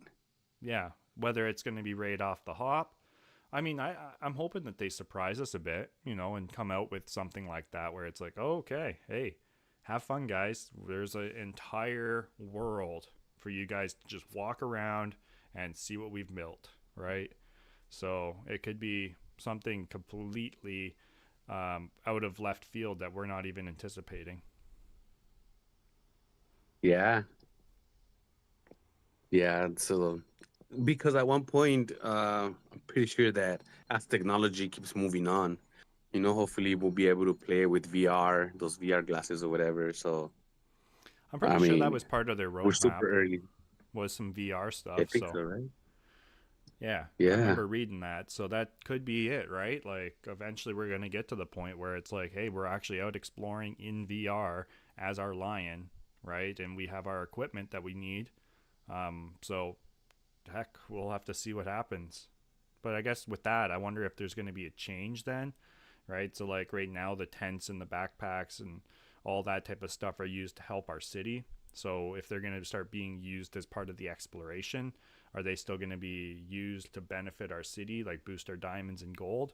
Or if we take them with us, does that remove that bonus, or is the bonus even going to still be there in the end? I mean, I've got lots of questions, but no answers. Yeah, speculation it's fun. Speculating is fun. Oh yes. Um, yeah, I think they probably would keep them still. Um, but that's a good point, right? Like maybe that's a good way for them to make sure we have two tents instead of just one, so that you can use one and still keep one equipped, kind of thing. Yeah, I but mean, there's I not want us very to have many five. tents. Yeah. Which I guess that's my well, that'd be another question, right? So there's not that many tents, but I hope that they don't do another tool and NFT drop, right?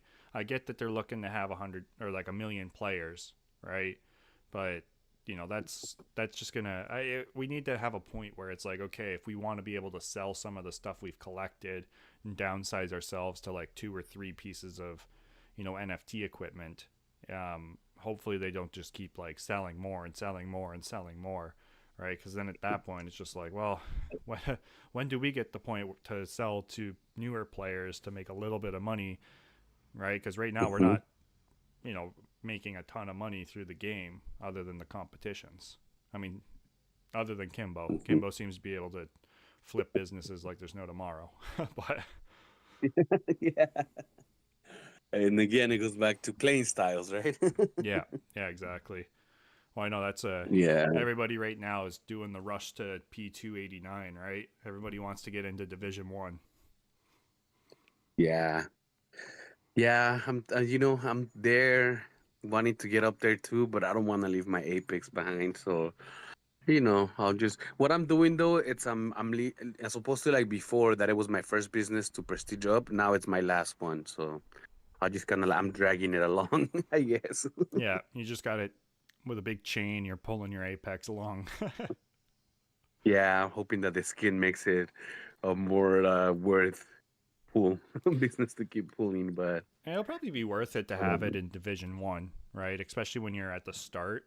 It could probably be a pretty powerful business. What quality is it? I have two, a quality 1 and a quality 2.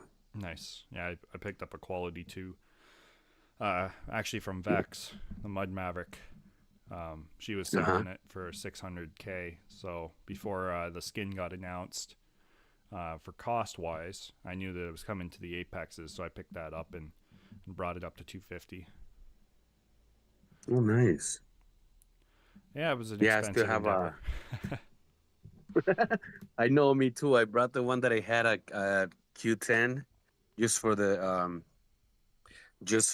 bonus, and then I brought it to 195, and it was pretty expensive. But like I remember saying this to speaking of Chrissy, shout out to Chrissy, from the Brave team. I told her once too, like like she had a whole lot of just regulars, and I told her to bring up one of these businesses she had. Oh, I think it was for the monk skin, so the mortars.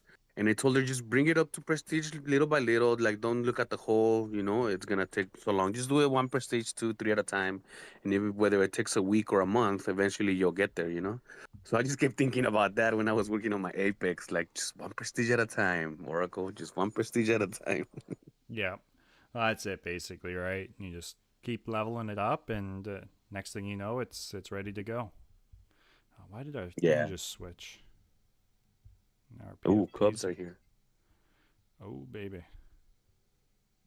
Well, I guess time to do some cub hunting. Yeah. If you don't mind just calling it out if you find her. Actually, you should probably hop into the Discord. Yeah, that's what I'm going to do right now, too. So we already have Mike Kabar. Shout out to Mike Kabar.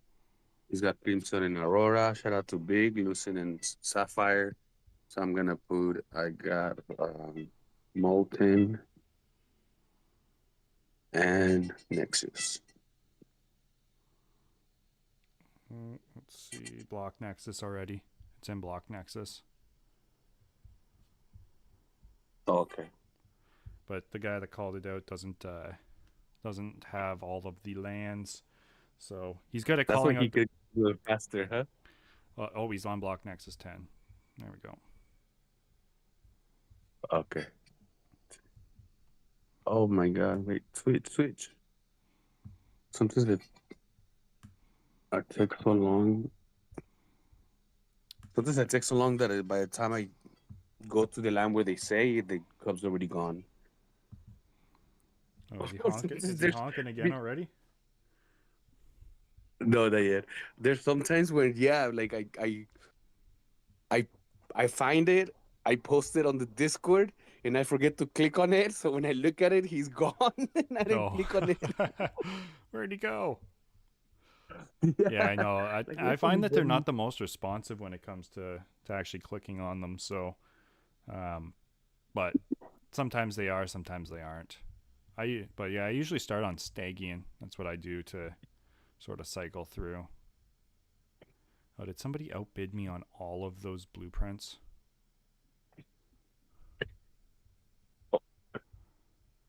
Yeah, the blueprints are the price is going down, huh?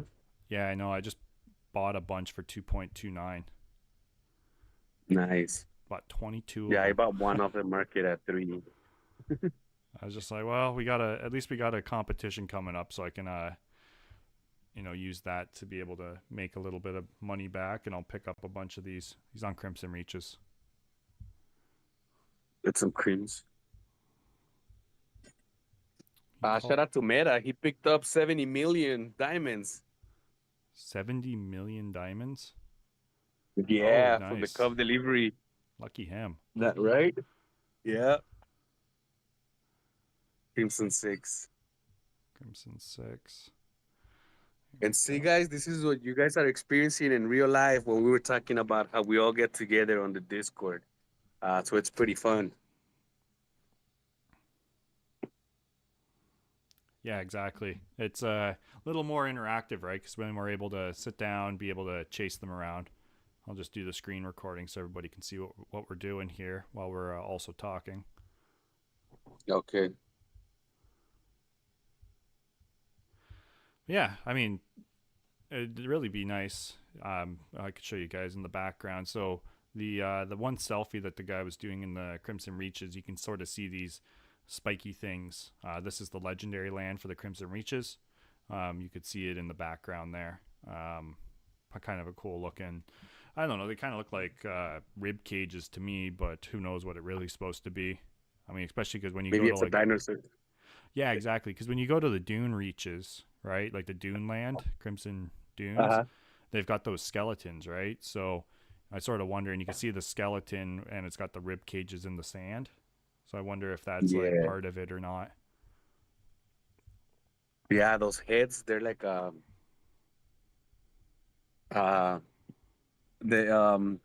heads, yeah, they're kind of like dinosaurs.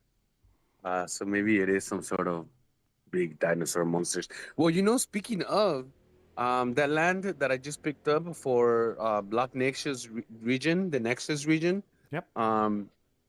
It has on the NFT, it has like a little dinosaur on it. I know, I love that. So land. maybe those are gonna be dinosaurs. I was hoping there would be a little dinosaur in the corner, right? I was hoping there was because like if you go to the starter ones for that region, let me just bring up one on the map here. Oh, he's on Sapphire. They do have like sort of sketchy looking like brontosauruses. He called out Sapphire 1, but he's also got too few. Yeah, lands. it is Sapphire 1. Oh, look at that. Those are the ones when sometimes they line up and sometimes they don't. So a lot of times we just tell them to call it out anyways, because then if it's not where he called it out, then we just scroll through the lands and post it anyhow. That's 3 out of the 5. Yeah, at least having the region, region is a lot. Exactly. Yeah, so shout out to Mr. Moon. He does it in the reminders on the Legion Discord. So he's pretty quick at finding them. That's he's because he's only got he started a month ago or something like that. So he's only got like 2 or 3 arid plots, right? So he's got like maybe max 4 lands to search for each region. So he can go through them pretty quick. Nice. That's what I like about the competitions, right? That a competition, it feels like a brand new game. Like, start again. I'm looking forward to 7 blueprints at level 10. Give me some good gold blueprints. Yes. 7 blueprints at level 10. Woo. I know. Hopefully I'll be able to pull something decent. Maybe a high quality Apex. There you go. I forgot to claim my booster. Violet booster, of course. Get some free attacks and my free defenses. Gigabit Guardian. I'll check the leaderboard and do a quick shout out while we're doing the Cubs here. So we got Meta at the top, Lion Sentinel, Canna, Gary Pug, Big. That's our top 5. Then we got Crypto Diamond there, Crypto Ocean, Stroman, Hayton, and Strong One. That's your top 10. We'll do a quick little scroll. It's on Storm 8. Storm 8.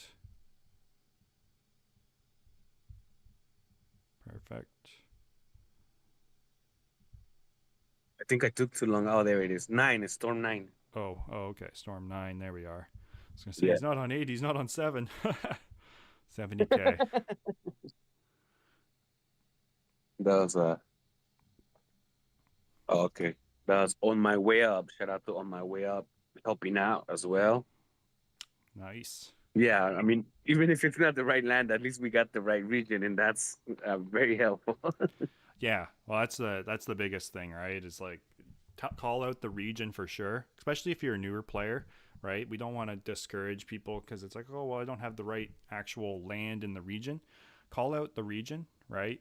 Just put in the Discord what the region is, and then that gives us at least a narrow field, right? So we're not just still searching all 70 lands. We at least know the region, and then 10 lands isn't that bad to search through, right? So that's what really helps out, especially, you know, as you guys are probably starting out, it's going to be very easy for you. But yeah, if you get into the routine of joining into the Discord hunt, which I'm sure will continue. I know they've said that they're looking to make the hunt for the Cubs a little bit more streamlined or a little more intuitive. So he's on Molten Forge. So we'll see what happens. Molten Forge 9. Oh, there it is. That's my region. Yay.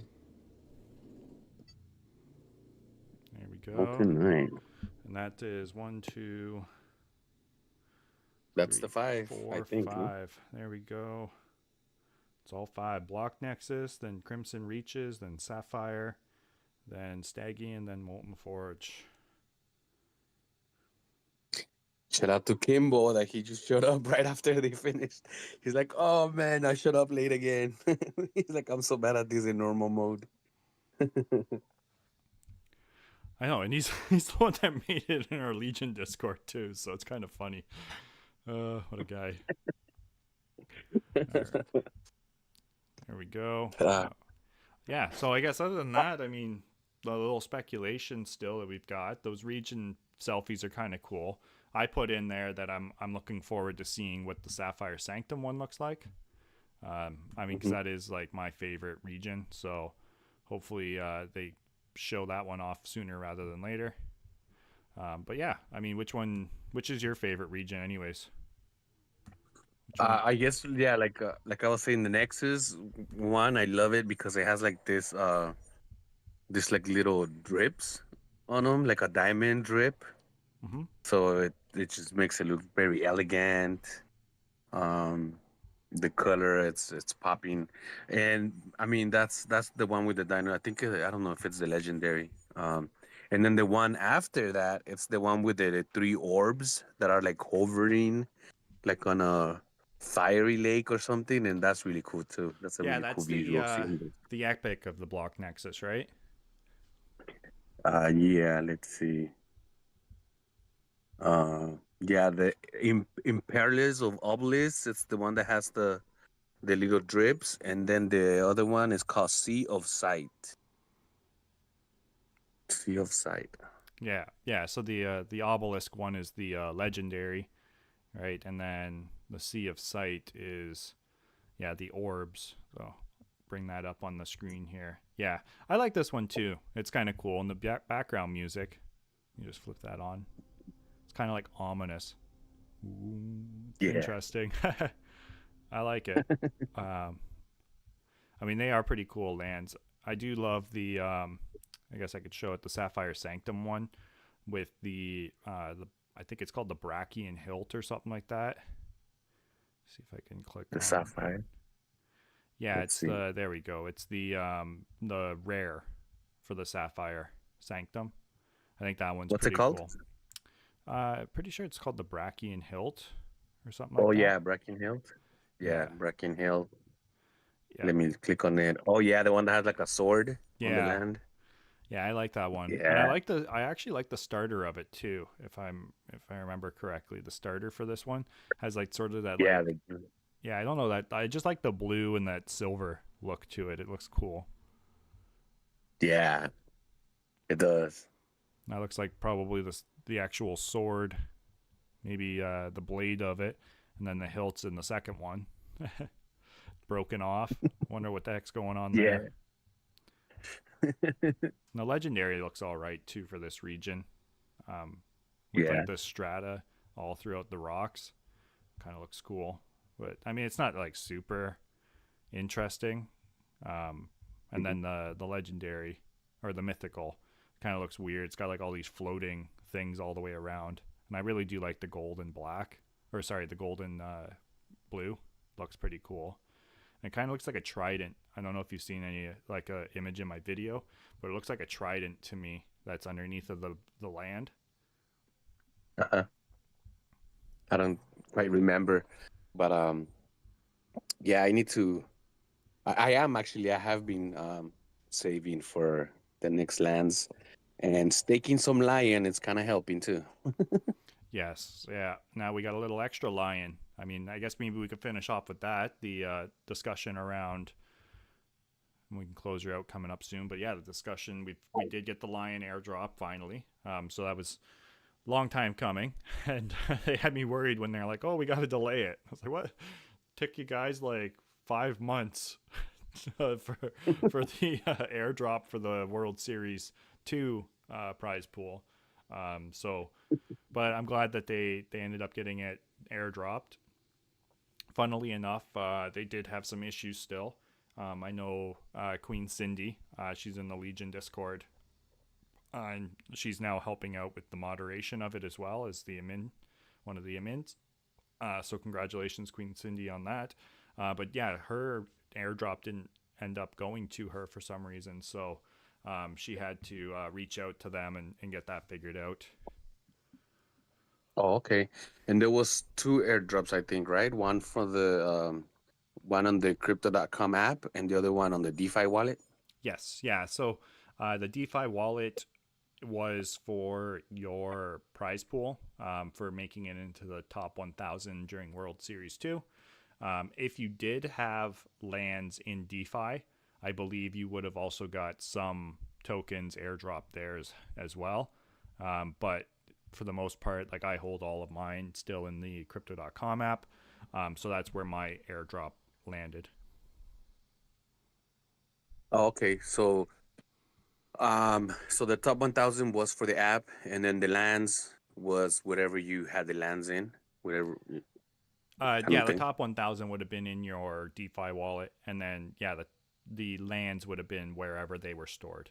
So if you had them also in your Oh, okay. DeFi wallet, you would have got a bigger airdrop, right? Whereas for myself, I wanted to keep them separate to be able to see what the airdrop from the leaderboard first, like top 1,000 was, and everybody got the same, and so everybody knows it was 1,600 lion token, which at today's rate is about $30. So not too bad for participating in the competition and making it to the top 1,000. I was kind of sad that they didn't do a breakdown, similar to what they do with the NFTs for the typical competitions. This competition's a little bit different with it being from 51 up to 1,000, having the same NFT drop. But normally it's the 250 to 51. And then, the top 500 to 251, and then top 1,000 to 501. Those are the brackets. So I was kind of anticipating to see some sort of breakdown like that, giving the top player a little bit more and sort of cascading it down that way, similar to how the voucher distribution works. But I guess it's nice, it's a nice bonus for the people that did grind and made it into the top 1,000 to be able to get the same prize pool as an airdrop that everybody else is getting. Yeah, I totally agree. I think most of us were expecting an airdrop according to your placement. But yeah, the fact that everybody in the 1,000 got the same amount, it kind of just puts it all in equal ground. So that's pretty cool. The same thing with the lands, right? The airdrop was per land and not per rarity. Yeah, which I get it. Like, you don't want to discriminate against which lands you own, but for myself, I prioritized purchasing, a wide array of them. Whereas I guess my money would have been better spent, at least in regards to the airdrop, just purchasing starters, right? I could have just sat there and, like, the amount of money I put into buying the legendaries and the mythicals and the primordial that I bought, I could have had a lot more starters and probably got somewhere closer to like 30 or 40,000 lion, opposed to, the 8,000 I got. So, but it is what it is. Yeah, but then yeah, and the other side of it too is you would have ended up with a bunch of lands that eventually they're not as useful as the ones that you do have for the game, for the actual game. So you have the ones that are very useful for the game. Eventually, I do wanna um, have one primordial, at least one for one region for now, mythicals. So yeah, it was pricey, and the airdrop was that, but that doesn't take away everything that you like. You own those lands now, like you own the lands, and um, yeah, I mean Yeah. they're beautiful. Again, going back to the artwork and all that, these are beautiful NFTs. Yeah, exactly. So, I mean, that's the thing, right? Like, I try to look at it more on the long run. It's like, okay, I could have spent all that money and been able to, purchase a bunch of, $30 NFTs and got a $5 airdrop. Or, a lot of the mythicals that I purchased, the floor prices, at least $200 or $300 above where I purchased them at. So, there's that benefit as well where I was able to get them when they were a bit cheaper. Mind you, now the primordial that I bought lost about 25% of its value, but hopefully once the regions get the attributes implemented into the game, right, like the resources and monsters and size, hopefully my primordial, that being the only primordial with 160 being the max resource stat, the only one with maxed out resources, hopefully it'll at least appreciate in price, be a little bit more desirable in that manner. And just the fact that you have the one with the highest resources, it kind of makes it priceless. That's what I was thinking, right? That's why I purchased it. I was like, it's the only one. Okay, I'll pick it up then. Mhm. It was a little expensive, a little more than I wanted to spend, but I wanted one of them, and I mean, it was like, okay, you can spend $500 less for one of the lands that's got really terrible stats. And I was like, okay, the extra $500, I think it'll be worth it in the long run, because it is the only primordial with 160 max resources. And I personally think the resources is going to be the most important. Yeah, I mean, if you're gonna buy the top of the line, I don't know, Audi, you don't want it to have to manually roll up the windows, right? You Yeah, want you exactly. want to make sure everything's top of the line. So might as well get the one with the most resources. That's what And I was thinking. yeah, yeah, yeah. I mean, I think that was again to me it's as priceless. And again, we're still in beta mode in the game. Everything it's pretty exclusive right now. So eventually, and it's crypto.com. I mean, there's crypto.com arena. Um, Super early. Crypto overall is super early. So uh, out of the 5 years, all these things gonna be just exploded. I know all over the place. I mean, just I remember not to get political, but I remember what Donald Trump was saying that Bitcoin was a scam because it was against the dollar, and now he's like he's a businessman. He understands the value of the crypto technology. Yeah, exactly. And that's nice to see that crypto.com is being slated as the one that's going to be holding a lot of the ETF depository and the strategic reserve that he wants to make for the United States, right? So I think there's big things to come for crypto.com, and this being their first and hopefully major flagship game, and maybe to allude a little bit, like with the AMA, right? My question was actually about the launcher, right? Like, is Main City going to be a launch pad sort of thing for like a game launcher? Kind of like when you go into Steam, right? And you can go and select the games you want. You go into Main City, and then there's like multiple. It's like, hey, let's go and do. There's like a war zone, right? And it's the Dark Lions versus the Loaded Lions, and it's like a big battle royale, right? So that's one of the gameplay modes. And then we've got like the exploration. So it's sort of like Destiny in a sense, where it's like all open world and we're out there walking around, maybe in VR, exploring, looking for resources, doing PvE, like player versus environment versus player activities, right? So Mm-hmm. Mm-hmm. that was one of my questions that they had actually pulled out and answered during the AMA.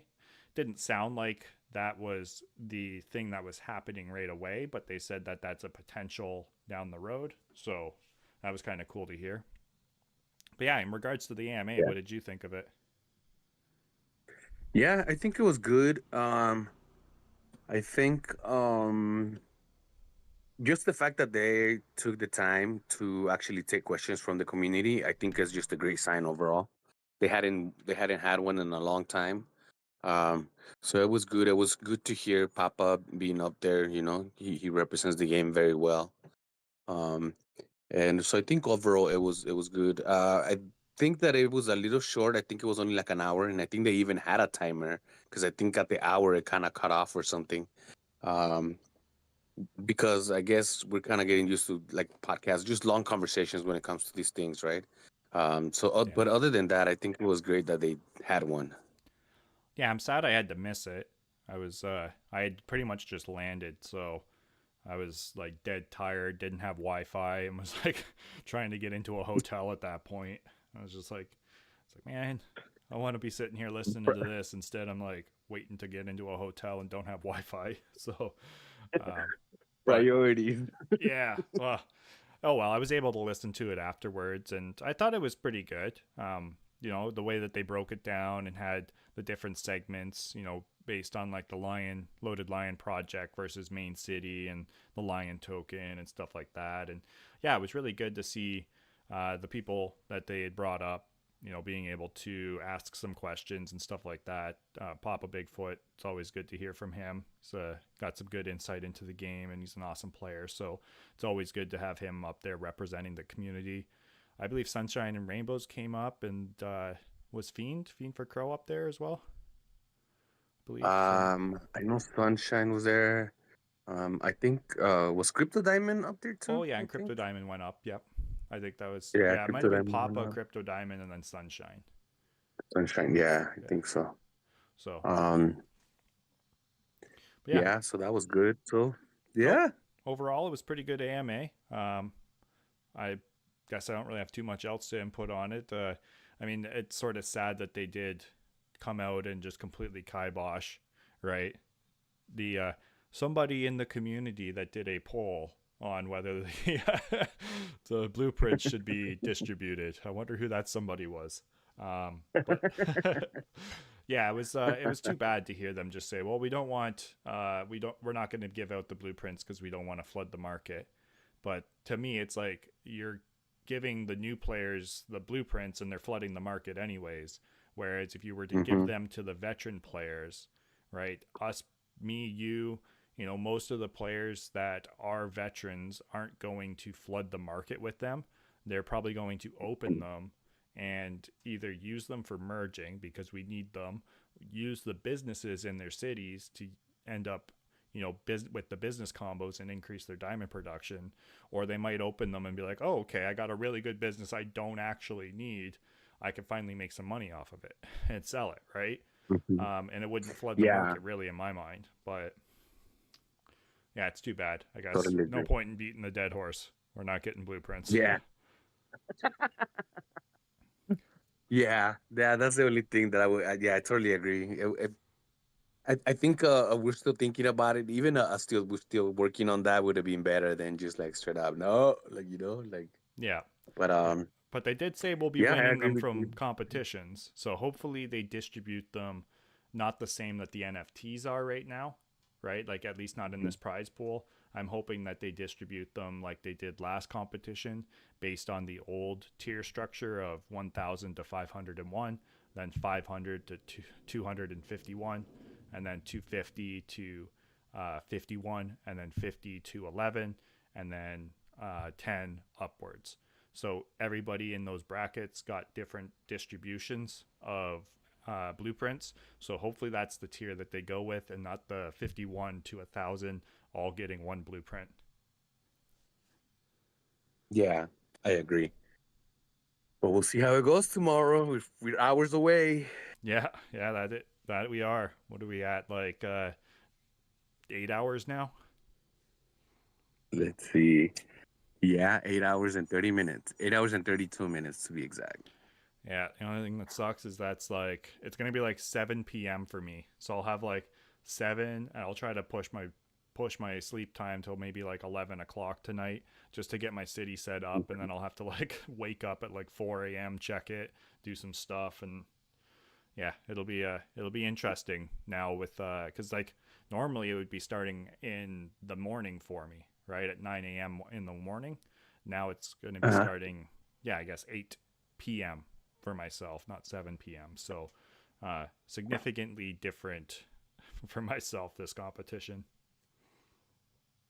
We have to adjust. We have to adjust the strategies. That's it. It's going to be a lot of adjustments strategy wise with the 7 regions, different sleep schedule. So it's all good. It's all good. We'll make the best of everything. Yeah, it'll be a fun time, and it's good to have a new event coming out for the community to enjoy, and yeah, just see how it goes, right? Yeah, definitely. So thank you everybody if you're being with us still. We appreciate your time and your support. Yeah, and at that, I mean, we're at the 2 hour mark on the podcast here, so perhaps then we can wrap it up. I mean, again, thank you for joining me. Like DJ Oracle said, if you guys made it to the end of this podcast, we appreciate your guys' time and commitment to listening to us ramble on about Main City. But hopefully, you guys learned something or at least enjoyed listening to our perspective about the game. And yeah, good luck in the competition that's starting. So hopefully, everybody places where they want to, or at least gain a lot of good experience for moving forward with the season 3 competition mode. So again, thank you, DJ Oracle, for joining me. Yeah, thank you, Edwin, again for hosting. And again, thank you everybody that's been with us. Make sure you like the video. If you're listening to this during competition mode, let us know how you're doing. Make sure you put some comments, anything that you want to ask, anything that you want us to cover on the next one. Uh, just leave them down there, and we take all the suggestions seriously. That we do. And we always love to hear your guys' point of views. So if there's anything that we talked about today that you'd love to drop down a comment and some of your thoughts around those topics, we'd love to be able to read them. So definitely drop it down in the comments below. And yeah, we'll catch you guys. Hopefully, either I doubt we'll be able to get one out during the competition, but you never know. But we'll definitely have one hopefully the following week. If everything lines up well, we're going to try to get this going a little bit more regular than once a month. Maybe try to do something every other week, maybe every third week, depending on how our schedules pan out right there, DJ Oracle. Yes, yes. Thank you, Arwin, again for hosting. Thank you guys for your time, and we'll catch you guys on the next one. Peace. Catch you in the next one, guys. Thanks for watching.